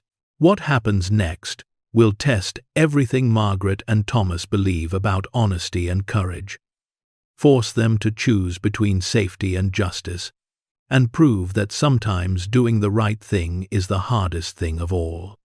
Stay tuned to see what happens next. If you're enjoying the story, please like, share, and subscribe for more. That evening, back at a motel in the nearest larger town, Margaret and Thomas spread out all the documents Howard had given them. Birth certificates, letters, photographs, appraisals, legal statements. Vincent had been preparing for this moment for decades, even if he'd never had the courage to face it himself. Margaret's phone rang. It was Rachel, calling for their nightly check-in. "Mom, are you both okay? You sound stressed." Margaret looked at Thomas, who nodded slightly. They'd agreed they needed to tell Rachel the truth, at least the basics. "Honey, we found something at the cabin. Something significant." "What kind of something?" "The kind that's going to change everything." Margaret took a breath. "There are diamonds hidden here. A lot of diamonds. Worth more money than we can even comprehend." Silence on the line. Then, "Mom, what are you talking about?" "Diamonds?" Margaret explained as simply as she could the hidden room. "The letters. Vincent's story." Rachel listened without interrupting. "Holy shit." Rachel finally breathed. "Sorry, but holy shit, Mom. Are they real? 2P and P 25. Very real. And very complicated. Are you safe? I mean, if word gets out about this, that's one of our concerns," Thomas said, having moved close enough to speak into the phone. "Right now, only a handful of people know. We're trying to figure out the legal path forward before word spreads." "You need to come home," Rachel said firmly. "Pack up those diamonds or whatever, and come home where it's safe. You can figure out the legal stuff from here. We can't just transport them across state lines." Margaret said, "That could be illegal. We need to do this right. Then hire a lawyer. A good one. Don't try to handle this yourselves." After they hung up, Margaret felt exhausted. The weight of the discovery, the complicated emotions, the fear of making a wrong choice, it was all catching up with her. "Rachel's right," Thomas said. "We need a lawyer. Someone who knows about this stuff." They spent the next day making calls.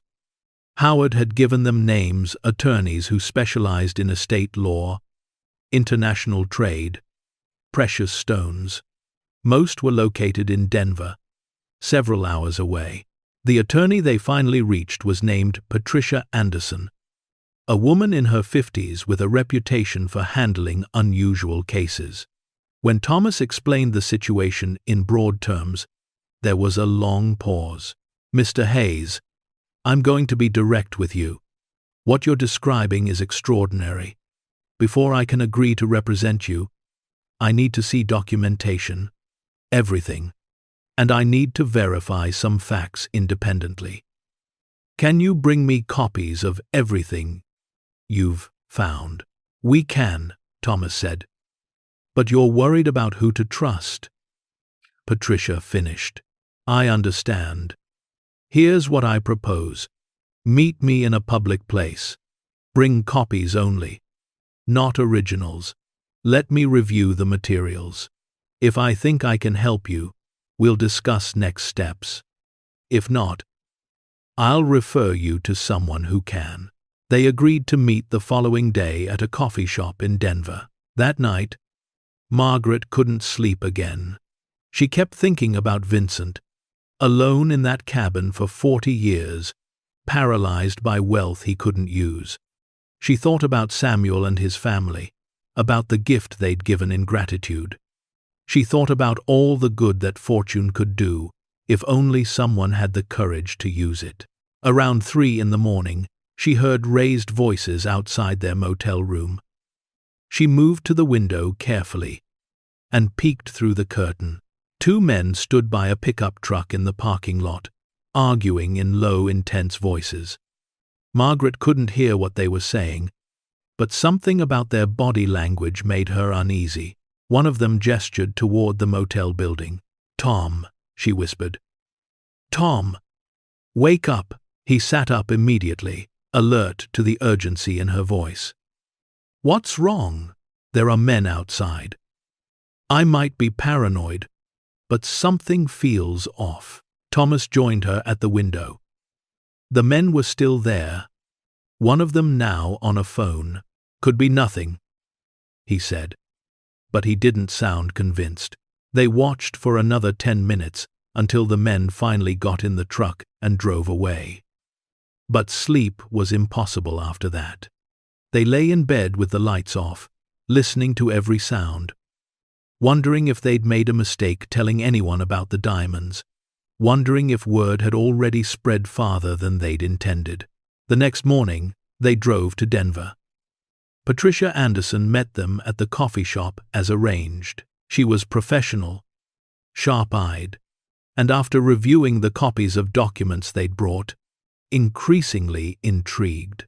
This is remarkable, she said, flipping through Vincent's meticulous records. The level of documentation is extraordinary.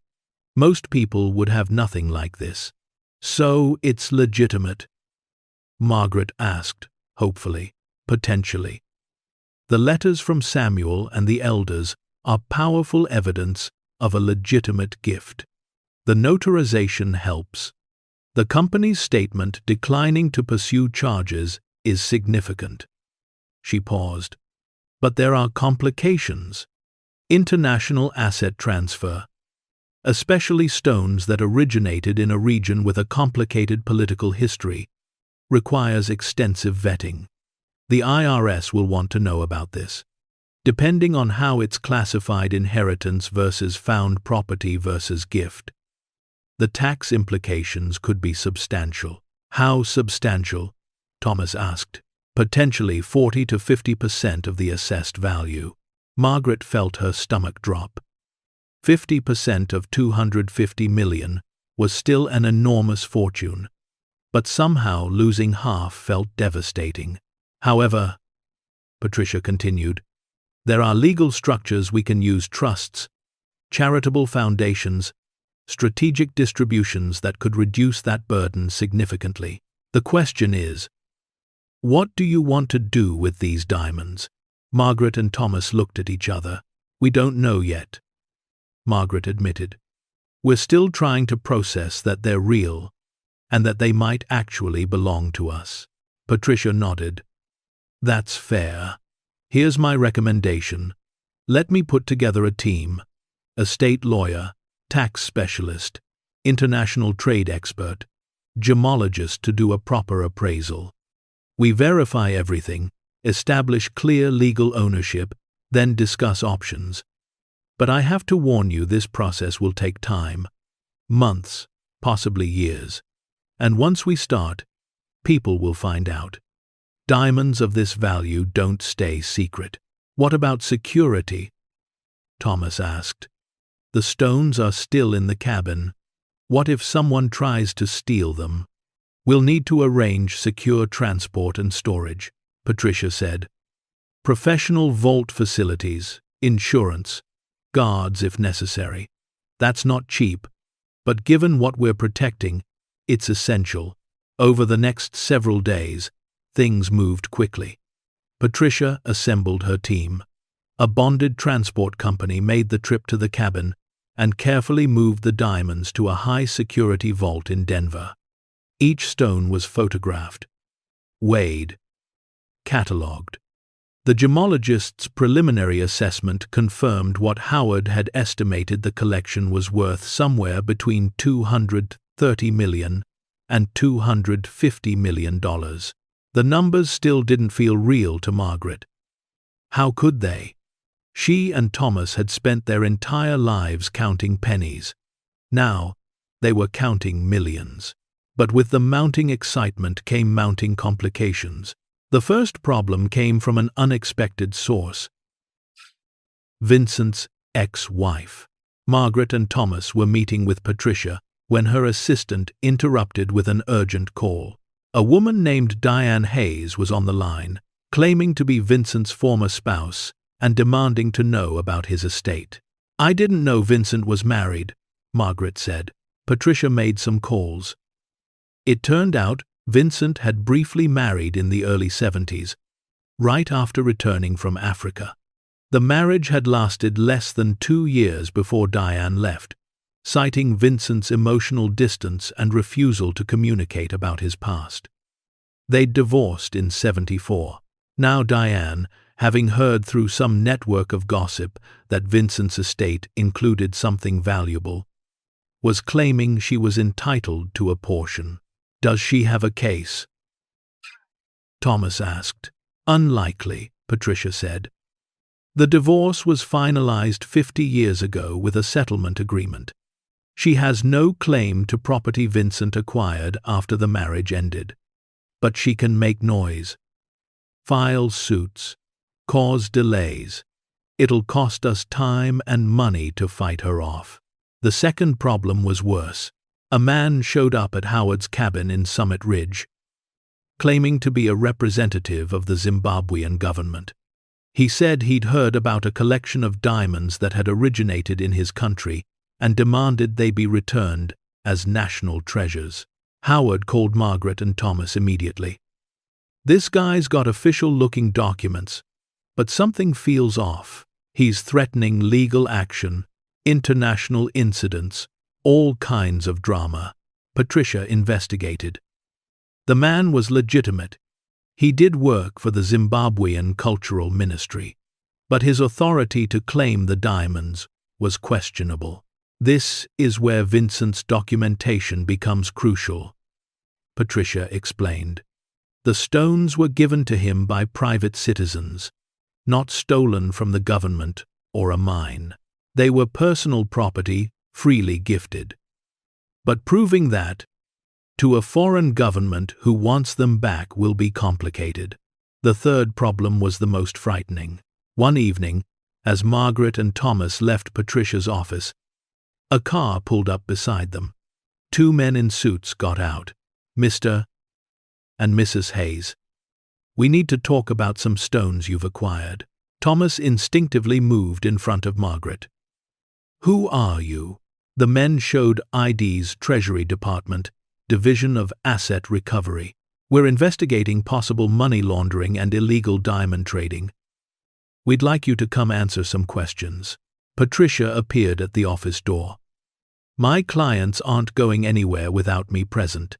If you want to question them, schedule it through my office with proper notice." The men left. But the message was clear.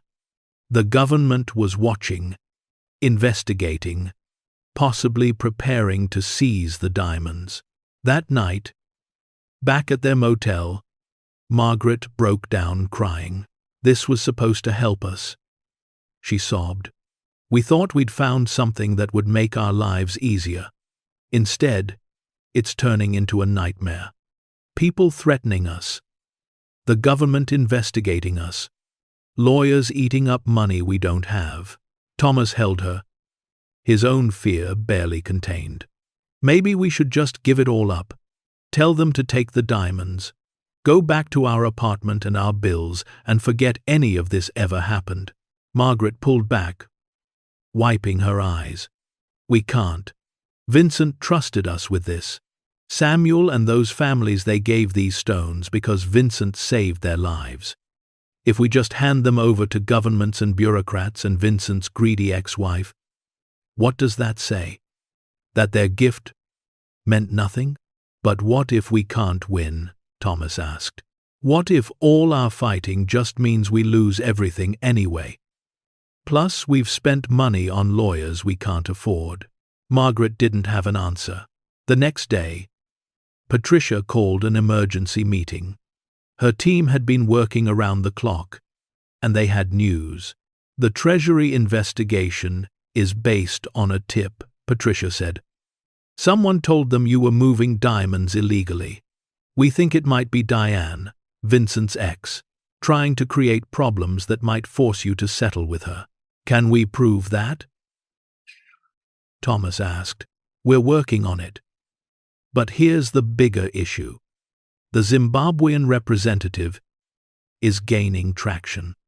He's gone to the media claiming that Vincent was a colonial exploiter who stole diamonds from his country. It's not true, but it's making headlines. Elderly couple hoards, fortune stolen from Africa, that sort of thing. Margaret felt sick. We're not hoarding anything. We're trying to do the right thing. I know, Patricia said gently, but perception matters. We need to get ahead of this story. We need to show the truth that Vincent was a hero who saved lives, that the diamonds were freely given, that you're trying to honor that gift responsibly. How? Margaret asked. Patricia laid out a plan. They would hold a press conference, present the documentation, tell Vincent's story publicly, bring Howard to testify, maybe even track down survivors of the people Vincent saved, if any were still alive. It's risky, Patricia warned. Once this story goes fully public, you'll have no privacy. Everyone will know about the diamonds, about you. There will be attention, scrutiny, people coming out of the woodwork with claims and demands. But if we don't go public, Thomas said, we let the false narrative stand. We let people think Vincent was a thief. Exactly, Patricia said. Margaret thought about Vincent, alone in his cabin for 40 years, hiding from a world that might judge him. He'd chosen silence and secrecy and isolation, and it had destroyed him slowly. One day at a time. We go public, she said firmly. We tell the truth. We trust that the truth matters. Thomas nodded. Agreed. Over the next week, Patricia's team prepared meticulously. They tracked down records from the old diamond company. They found archived news reports about the Civil War and the evacuation Vincent had led. They even located a man named Joseph Medluli, Samuel's grandson, now living in South Africa. Joseph confirmed everything. His grandfather had spoken often of Vincent Hayes, the white soldier who'd risked everything to save their village. The diamonds had been given freely, joyfully, as a sacred trust. My grandfather died in '87, Joseph said over a video call. But before he passed, he made me promise to tell Vincent's story if I ever got the chance. To make sure the world knew he was a good man who'd been punished by his own conscience for not being able to save everyone. Joseph agreed to come to Denver for the press conference. The night before the conference, Margaret couldn't sleep. Again. She'd barely slept in weeks. The stress was wearing her down, making her feel every one of her 73 years. What if this doesn't work? She asked Thomas in the darkness. What if we tell our story and no one believes us? What if they take the diamonds anyway? Thomas was quiet for a long moment. Then he said, Vincent spent 40 years hiding and being afraid. I don't want that to be our story. Whatever happens tomorrow, at least we'll have tried to do the right thing. At least we'll have been brave when it mattered. Margaret reached for his hand in the darkness. When did you get so wise? About 5 decades of being married to you, he said. It rubbed off. The press conference was held at Patricia's office. A dozen reporters showed up, cameras rolling, notebooks ready. Margaret and Thomas sat at a table with Patricia beside them. Howard was there. Joseph appeared via video link from South Africa. Patricia went first, presenting the documentation, letters from Samuel, testimonies from survivors, the company's statement, Vincent's meticulous records, photographs showing Vincent with the village families. Then Joseph spoke, his voice strong despite the video connection. He told stories his grandfather had shared, how Vincent had risked his life repeatedly, how he'd shared his own food with hungry families, how he'd driven through rebel-held territory under fire to get children to safety. The diamonds were not payment, Joseph said. They were gratitude, sacred gratitude from people who had nothing else to give. My grandfather would be heartbroken to know they've been locked away all these years, unable to do the good they were meant to do. Then it was Margaret's turn. She stood on shaking legs and told their story: the inheritance letter, the drive to Colorado, the discovery of the hidden room. She spoke about Vincent's letters, his guilt, his inability to use the gift he'd been given. "My husband and I are not wealthy people," she said, her voice breaking slightly. "We've spent our whole lives struggling to make ends meet. Finding these diamonds, it felt like a miracle. But we quickly realized it was also a responsibility. These stones represent lives saved, gratitude freely given, and one man's tragedy of being unable to forgive himself." She looked directly at the cameras. "We don't want to hoard this fortune. We want to use it the way Vincent should have used it, to do good, to honor Samuel and the families who gave these stones, to help people the way Vincent helped them. We're asking for the chance to do that. We're asking for justice, not just for us, but for Vincent's memory and for the people whose gift this truly was." The questions came rapid fire after that. Was the collection legal? What would they do with the money? Were they afraid of the Zimbabwean government's claims? Patricia fielded the legal questions. Margaret and Thomas answered the personal ones as honestly as they could. By the time it was over, Margaret felt drained, but she also felt something else: relief. The truth was out now. Whatever happened next, at least they'd told their story. The response was immediate and overwhelming. By that evening, the story was everywhere. News sites, social media, television. Most of the coverage was sympathetic.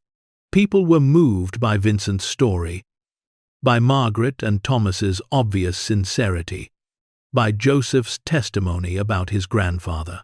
But there was negative coverage too. Some accused them of trying to profit from colonialism. Others questioned why they hadn't immediately returned the diamonds to Zimbabwe. A few suggested the whole thing was a scam. The Zimbabwean official held his own press conference, demanding the diamonds be returned. Diane Hayes gave an interview claiming Vincent had always been troubled and unstable, implying the diamonds might not be legitimate after all. But something else happened too. People started reaching out, offering support. A law professor wrote an editorial explaining why the diamonds legally belonged to Margaret and Thomas. A historian specializing in African colonial history published a piece defending Vincent's actions. Descendants of other families Vincent had saved came forward with their own stories. The tide of public opinion began to shift in their favor. 3 days after the press conference, Patricia called with news. The Treasury has dropped its investigation. They reviewed all the documentation and concluded there's no evidence of wrongdoing. The diamonds are legally yours. Margaret felt her knees go weak. Really? Really? Now we still have to deal with the Zimbabwean claim and Diane's lawsuit. But those are civil matters, not criminal. You're not going to be arrested. The stones won't be seized. That night, Margaret and Thomas allowed themselves to feel hope for the first time since finding the hidden room. "We did it," Thomas said. "We told the truth, and it worked." "We haven't won yet," Margaret cautioned. "There's still a lot to figure out, but we're not criminals." "That's something," Margaret nodded. It was something. It was a lot, actually. As she lay in bed that night, she thought about the path that had brought them here. The inheritance letter, the winter drive, the hidden room, the diamonds glittering in the darkness. All of it had seemed impossible, terrifying, overwhelming, but they'd faced it anyway. 2 elderly people with no experience in any of this had stood up and fought for what was right. And they'd survived. Whatever came next, legal battles, complicated decisions about the fortune's future. The weight of that much wealth, they would face it together, just like they'd faced everything else for 51 years. The diamonds were no longer a secret. The burden was no longer theirs alone. And for the first time since opening that false wall, Margaret felt like she could finally breathe. The legal resolution came gradually, like snow melting in spring, slow at first, then suddenly rushing forward. Patricia's team worked tirelessly through the complexity of international law, estate regulations, and precious stone commerce. Margaret and Thomas waited, living in a modest hotel in Denver, their old apartment back home given up when they realized they wouldn't be returning to that life. The breakthrough came from an unexpected source. Joseph Madluli, Samuel's grandson, traveled from South Africa not just to testify, but to deliver something precious, his grandfather's journal. Written in careful English with occasional words in Ndebele, it documented everything: Vincent's rescue operation, the village elder's decision to give him the diamonds, and Samuel's own words about why the gift was sacred. "These stones are from our earth," Samuel had written in 1970, "given freely to honor a debt that cannot be measured in wealth." Vincent saved not just bodies but futures, children who would grow, families who would continue. The stones are nothing compared to this. They are simply all we had to give. Patricia presented the journal to the court, handling the various claims against the estate. The judge, a woman in her 60s with sharp eyes and a reputation for cutting through nonsense, read the entire journal in one sitting. 2 weeks later, she issued her ruling. "The evidence is overwhelming," Judge Morrison said from the bench, her voice carrying the weight of careful deliberation. "These diamonds were freely given by their rightful owners to Mr. Vincent Hayes in gratitude for his actions, saving their lives. The subsequent transfer to Mr. and Mrs. Hayes, through inheritance, is legal and binding. The claim by the Zimbabwean government is denied. These stones were private property, not national treasures.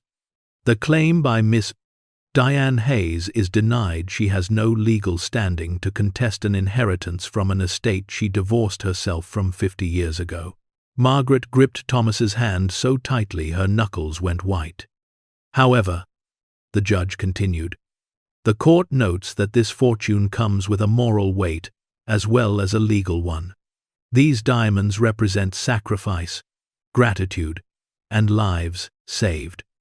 The court trusts that Mr. and Mrs. Hayes will honor that legacy appropriately." She looked directly at them. "Don't waste this gift the way fear prevented Mr. Vincent Hayes from using it. Do better." The gavel came down with a sound like thunder. Outside the courthouse, reporters swarmed them. Cameras flashed. Questions flew like birds, startled from branches. "What will you do with the money? Are you going to sell the diamonds? How does it feel to be worth over $200 million? Patricia shielded them, guiding them to a waiting car. But Margaret paused, turned back to the cameras, and spoke from her heart. "We're 73 years old," she said, her voice steady despite her nerves. "We spent our whole lives struggling, and now we've been given something extraordinary, not just wealth, but purpose.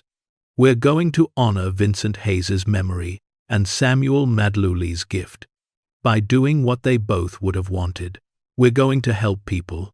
That night, in their hotel room, Margaret and Thomas sat surrounded by documents, financial projections, and charitable foundation papers.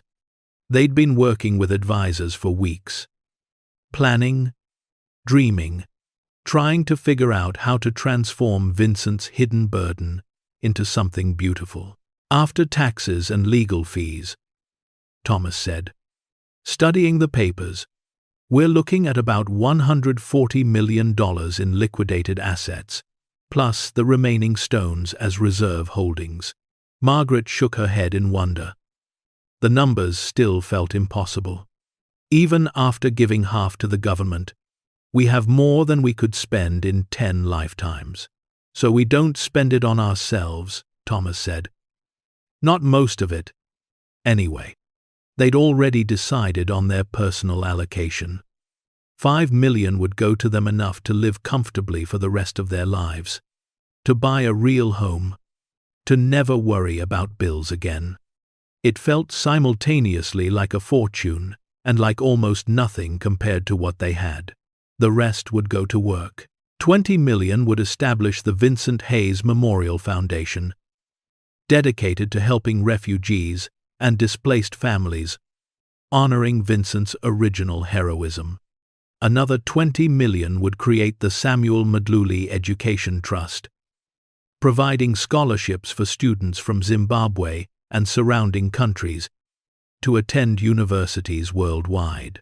15 million would go to Summit Ridge and the surrounding mountain communities, infrastructure improvements, medical facilities, economic development. The town that had been dying when they arrived would have a chance to thrive again. 10 million would support Rachel and her family, not as a handout, but as an investment. Donald could start the contracting business he'd always dreamed of. The grandchildren's education would be fully funded. Rachel could quit her second job and maybe, finally, breathe. And the cabin, Vincent's cabin, their inheritance would become something neither man had probably imagined. They would transform it into the Hayes Madluli Heritage Center, a place that told the story of what happened in Africa in 1968, of lives saved and gratitude given, of one man's struggle with survivor's guilt and another family's generous spirit. The remaining funds would seed other projects as they emerged: disaster relief, community development, small business loans for people who'd been told no by traditional banks. Margaret and Thomas would spend the rest of their lives giving away what they'd been given, transforming diamond stones into stepping stones for others. Rachel should be here for this, Margaret said, looking at the foundation papers waiting to be signed. She's flying in tomorrow, Thomas reminded her, with the whole family. The reunion happened at the Denver airport, and it was everything Margaret had hoped for. Rachel burst through the arrivals gate with tears already streaming down her face, followed by Donald and their 3 children, Emma, Jack, and Sophie, ages 15, 12, and 9. "Mom!" Rachel threw her arms around Margaret, holding her like she might disappear. "I can't believe this is real. I can't believe any of this is real." The grandchildren were wide-eyed, quiet, clearly coached by their parents to be on good behavior. But Sophie, the youngest, broke free and wrapped herself around Thomas's legs. "Grandpa, are you really millionaires now?" Thomas knelt down, wincing at his creaky knees, and looked into his granddaughter's eyes. "You know what, sweetheart? We're richer than we've ever been. Not because of money, but because we get to help people. That's the real treasure." Sophie considered this seriously. "Can you help my friend Maya? Her family doesn't have much money, and sometimes she doesn't bring lunch to school." Margaret felt her throat tighten. "Yes, honey, we can help Maya, and a lot of other people too." That evening, they gathered in a suite. Patricia had arranged a space big enough for all of them to sit together and talk. Margaret and Thomas explained everything: the inheritance, the discovery, the diamonds, the legal battles, and now the plans for what would come next. Rachel listened with tears running down her face. Donald kept shaking his head in disbelief. The children asked questions that somehow got to the heart of things faster than any adult conversation. "Was Vincent sad?" Emma asked. "Because he couldn't use the diamonds?" "Very sad," Margaret said gently. He let fear and guilt trap him. We don't want to make that mistake. Good, Emma said firmly. Being sad with a bunch of diamonds seems silly. You should do happy things with them. Out of the mouths of babes, Margaret thought. They spent the next day signing papers, meeting with financial advisors, setting up trusts and foundations. Rachel and Donald would be involved in the foundation work if they wanted to be, not as employees, but as partners in deciding how to deploy the resources for maximum good. I can't accept this, Rachel said, when they explained the $10 million set aside for her family. Mom, Dad, you've already given me everything. You don't owe me. We're not paying a debt, Thomas interrupted. We're sharing a blessing. Please, sweetheart, let us do this. Let us see our daughter and grandchildren thrive while we're still here to witness it. Rachel sobbed then, really sobbed, releasing years of worry and stress and fear about money. Donald held her, his own eyes wet. Thank you, he whispered to Margaret and Thomas. You've saved us. No, Margaret said. Vincent saved people 50 years ago, and they gave him a gift. We're just passing it forward. That's all any of us can do, receive blessings and share them. The transformation of Summit Ridge began immediately. Patricia connected them with development consultants who specialized in rural revitalization. The first priority was healthcare. The nearest hospital was 2 hours away, and in winter, that distance could be deadly. They funded the construction of a modern medical clinic, staffed with doctors willing to practice in remote areas, in exchange for student loan forgiveness and generous salaries. The clinic would serve a 50-mile radius and include emergency services, primary care, and dental. The second priority was infrastructure. They invested in road improvements, updated the town's aging water system, and funded high-speed internet installation critical for attracting remote workers and businesses to the area. The third priority was economic development. They established a small business incubation program, providing grants and low-interest loans to locals wanting to start enterprises. A young woman opened a bakery. A retired carpenter started a custom furniture business. A couple turned an old building into a bed and breakfast for the tourists who were starting to trickle in. But the heart of it all was the cabin. The transformation took 6 months. They hired local contractors, including several whose businesses had been saved by the development loans, to carefully restore and expand Vincent's cabin while preserving its essential character. The original structure became a museum. Vincent's belongings were preserved, displayed with respect and context. His letters were framed and mounted. Photographs of him with Samuel and the village families lined the walls. The hidden room behind the fireplace was left open, empty now of diamonds, but full of story. The expansion added a visitor center, a research library, and a community gathering space. One wall was dedicated to telling Samuel's story and the history of the Rhodesian Civil War. Another honored all the people Vincent had saved, with photographs and names when they could be found, and simple acknowledgments when they couldn't.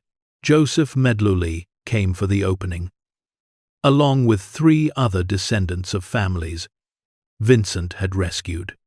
Together with Margaret, Thomas, Howard, and what seemed like the entire population of Summit Ridge and surrounding areas, they gathered on a bright October morning nearly a year after that first winter trip.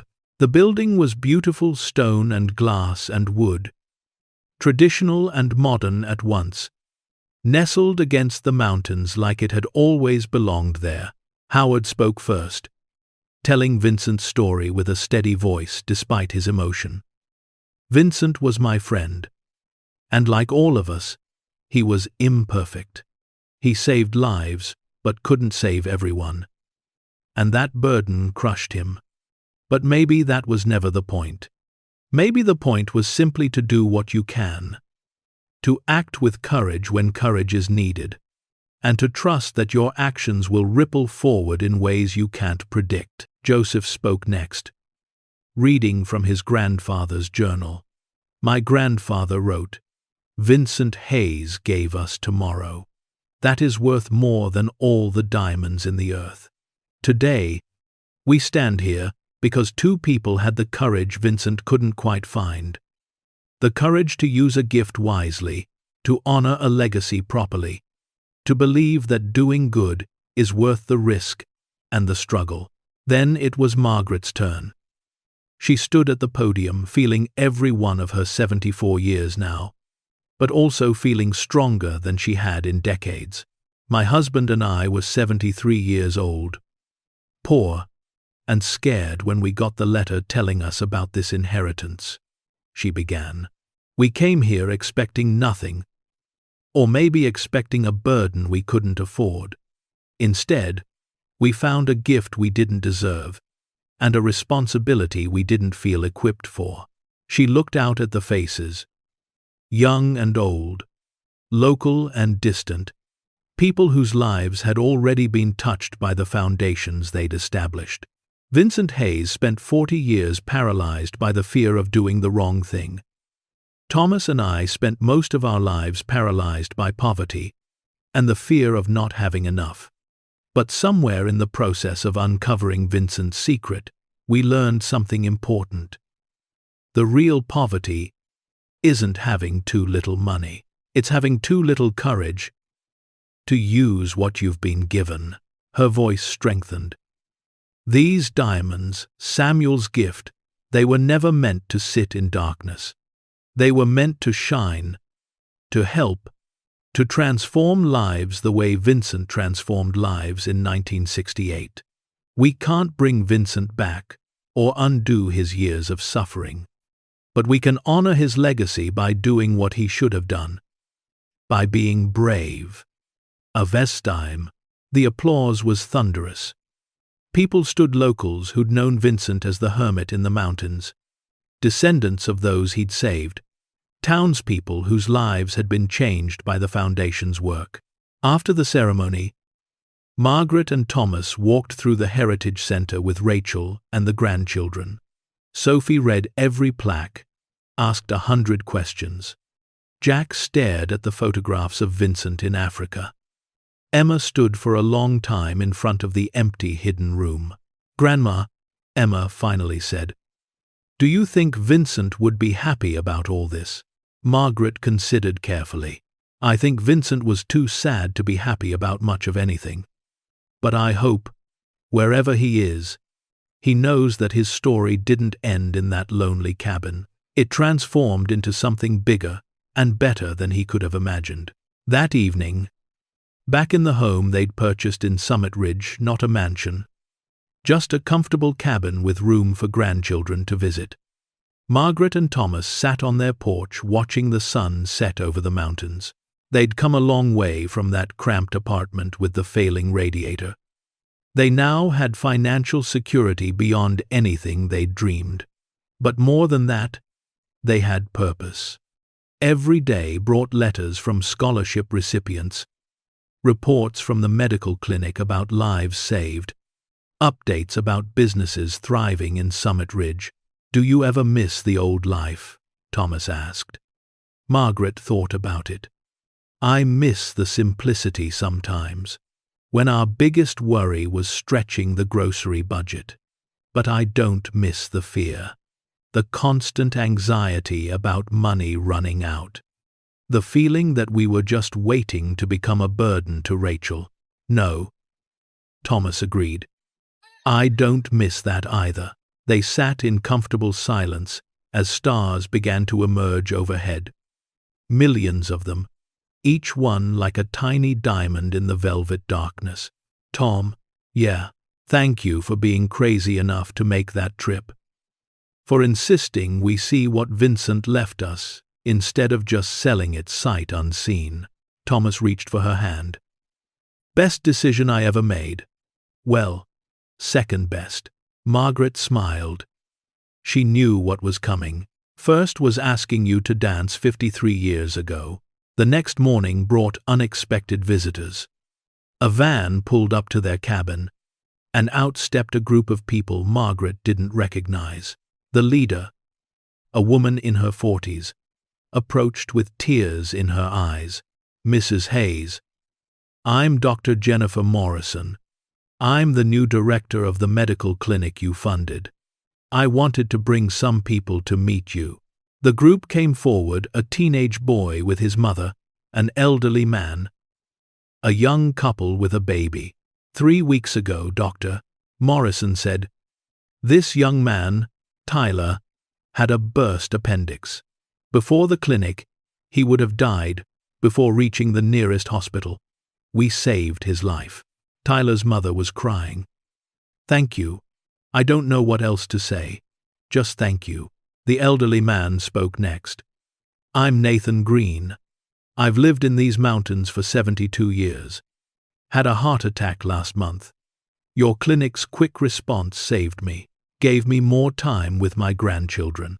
The young couple stepped forward, the mother holding her baby carefully. "This is Clara," the father said.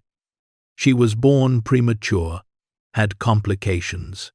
Dr. Morrison and her team kept her alive. She's thriving now, because of you." Margaret couldn't speak. Thomas's arm came around her shoulders, and she realized he was trembling too. "There are more stories," Dr. Morrison said softly. "Every day, there are more stories.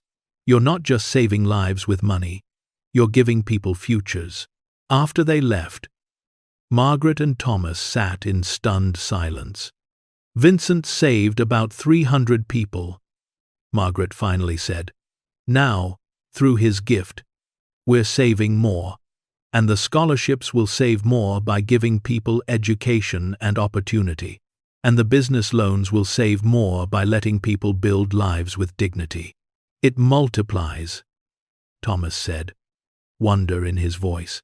"The good just keeps multiplying."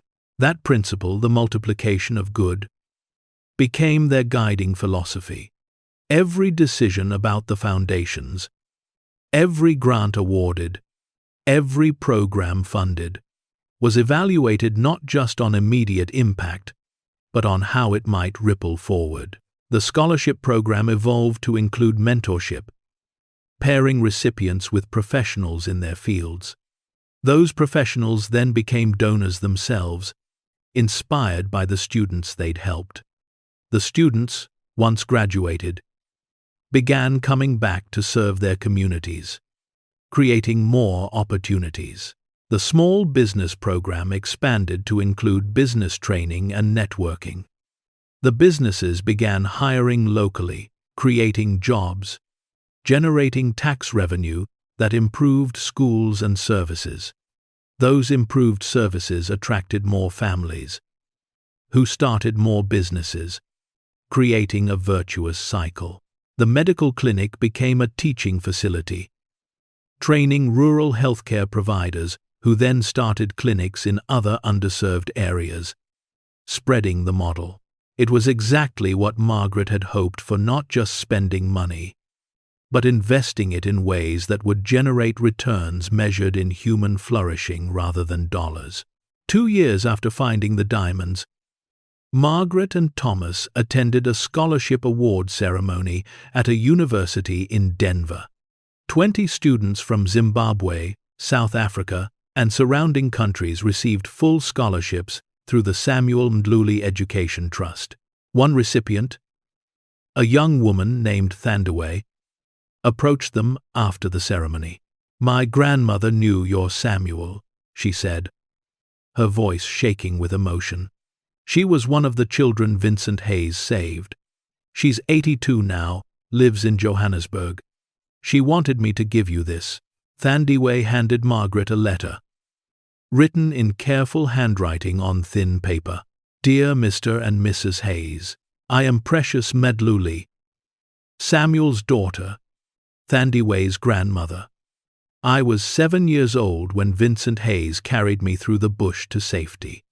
I still remember his face, his kindness, The way he sang to calm us children when we were afraid. My father told me about the diamonds, about the gift the elders gave. He died believing those stones would never fulfill their purpose, because Vincent was too broken to use them. But now I see that perhaps they needed to wait for the right people. You have done what Vincent couldn't, and what my father dreamed of. You have turned stones into hope, wealth into blessing, one man's burden into countless people's opportunity. My granddaughter will become a doctor because of you. She will save lives. And perhaps someday, someone she saves will do something extraordinary that helps others. The good goes on and on, like ripples from a stone thrown into water. Thank you for being brave. Thank you for honoring my father's gift properly. Thank you for proving that sometimes the right people do find what they're meant to find, exactly when they're meant to find it. With gratitude and blessings. Precious Mdluli. Margaret read the letter aloud to Thomas that night. Both of them crying openly. We did it, Thomas said. We actually did what we set out to do. We're not finished, Margaret said. We have years of work ahead, but we started something real. Something that matters. Margaret folded the letter carefully. Vincent and Samuel, they both gave us something precious. Vincent gave us the means. Samuel gave us the purpose. All we did was have the courage to put them together. The years that followed were full and rich in ways that had nothing to do with money. Margaret and Thomas split their time between Summit Ridge and traveling to see the programs they'd funded. They met scholarship recipients in Africa, visited small businesses in Colorado, attended ribbon cuttings for new facilities. They watched their grandchildren grow, supported now by educational trust funds, but more importantly by the example of generosity. Emma decided she wanted to work in non-profits. Jack became interested in sustainable community development. Even little Sophie, now 12, talked about becoming a doctor like the ones at the clinic. Rachel and Donald thrived. The contracting business Donald started became the largest employer in the region. They hired locally, paid well, and funded their own scholarship program for kids interested in the trades. The fortune was being spent exactly as they'd intended, not hoarded, not wasted, but invested in human potential and community flourishing.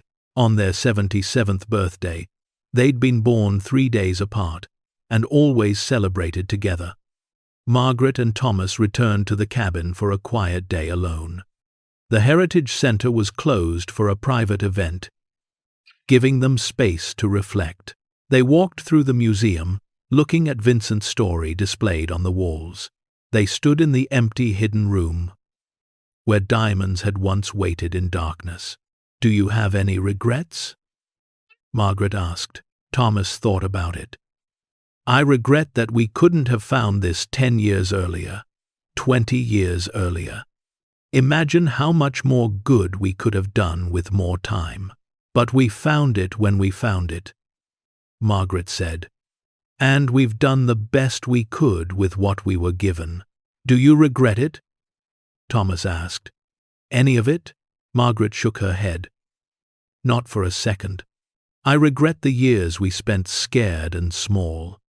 But finding this, taking the chance, making the trip, digging behind that wall, that was the bravest thing we ever did. And look what it became. They walked outside as the sun began to set, painting the mountains in shades of gold and rose. Summit Ridge bustled below them, no longer a dying town, but a thriving community with a medical clinic, good roads, new businesses, and hope. We were supposed to just sell this place, Thomas said. Take whatever money we could get, and limp through our final years a little less poor. Instead, we found a purpose, Margaret finished. We found out who we could be when fear didn't rule us anymore. She turned to him, taking both his hands. Thomas Hayes, you gave me the best years of my life. Not these last few with the money, but all of them. Every penny pinching, bill juggling, stress-filled year. Because we faced them together. The money just gave us the chance to show what we were capable of when circumstances finally matched our courage. Thomas pulled her close, holding her the way he had for 54 years now. I love you, Maggie. For richer or poorer. Remember, turns out we got both, she said. Spent most of our lives poor. Now we're rich. But you know what? You were right there beside me through all of it. That's the real treasure. As darkness fell, they sat on the porch of Vincent's cabin, their cabin watching stars emerge. Somewhere in Denver, scholarships were being awarded. Somewhere in Summit Ridge, the clinic was saving a life. Somewhere in Africa, a student funded by the Mdluli Trust was studying to become a teacher.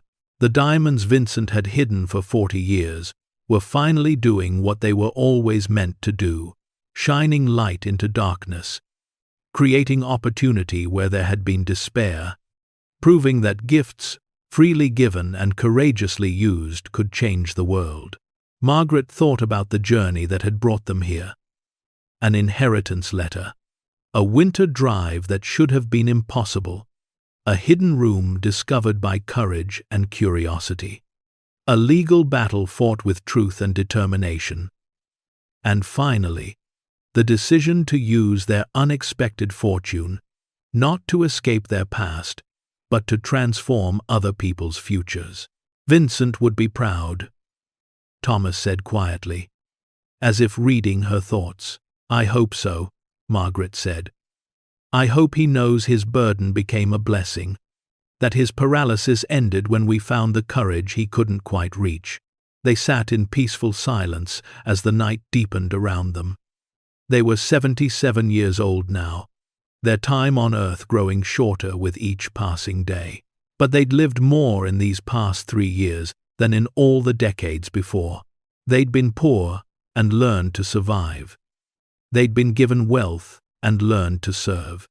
They'd found diamonds and discovered purpose. They'd inherited a cabin and built a legacy. And somewhere in it all, 2 frightened elderly people counting pennies had transformed into something they'd never expected to be. Heroes of their own story, guardians of someone else's dream, and proof that it's never too late to be brave. Anyone can transform a burden into a blessing if they're willing to face their fears, trust in truth, and believe that doing good matters more than playing safe. Because sometimes the greatest treasures are found not in what we keep but in what we give away. And sometimes the richest lives are built not on what we own, but on how many others we help along the way. As dawn broke over the mountains the next morning, casting light across the Heritage Center and the thriving town below, Margaret and Thomas began another day of work. There were foundation meetings to attend, grant applications to review, lives to change. They'd spent decades dreaming of a comfortable retirement, of finally having enough. Instead, they'd been given abundance and discovered that enough was never just about money. It was about purpose, connection, legacy, love. The girl who'd sorted bills with arthritic fingers, and the man who'd delivered mail until his back broke, had become something neither had imagined possible. Architects of hope, builders of dreams, and living proof that courage doesn't have an age limit. Because for Margaret and Thomas Hayes, the fortune hidden behind a stone fireplace hadn't been the end of their story. It was where everything truly began. The end. Up next, 2 more powerful stories are waiting for you. Click to keep discovering with us. And don't forget to hit subscribe if you believe that integrity, courage, and generosity can turn even the darkest secrets into light that guides others home.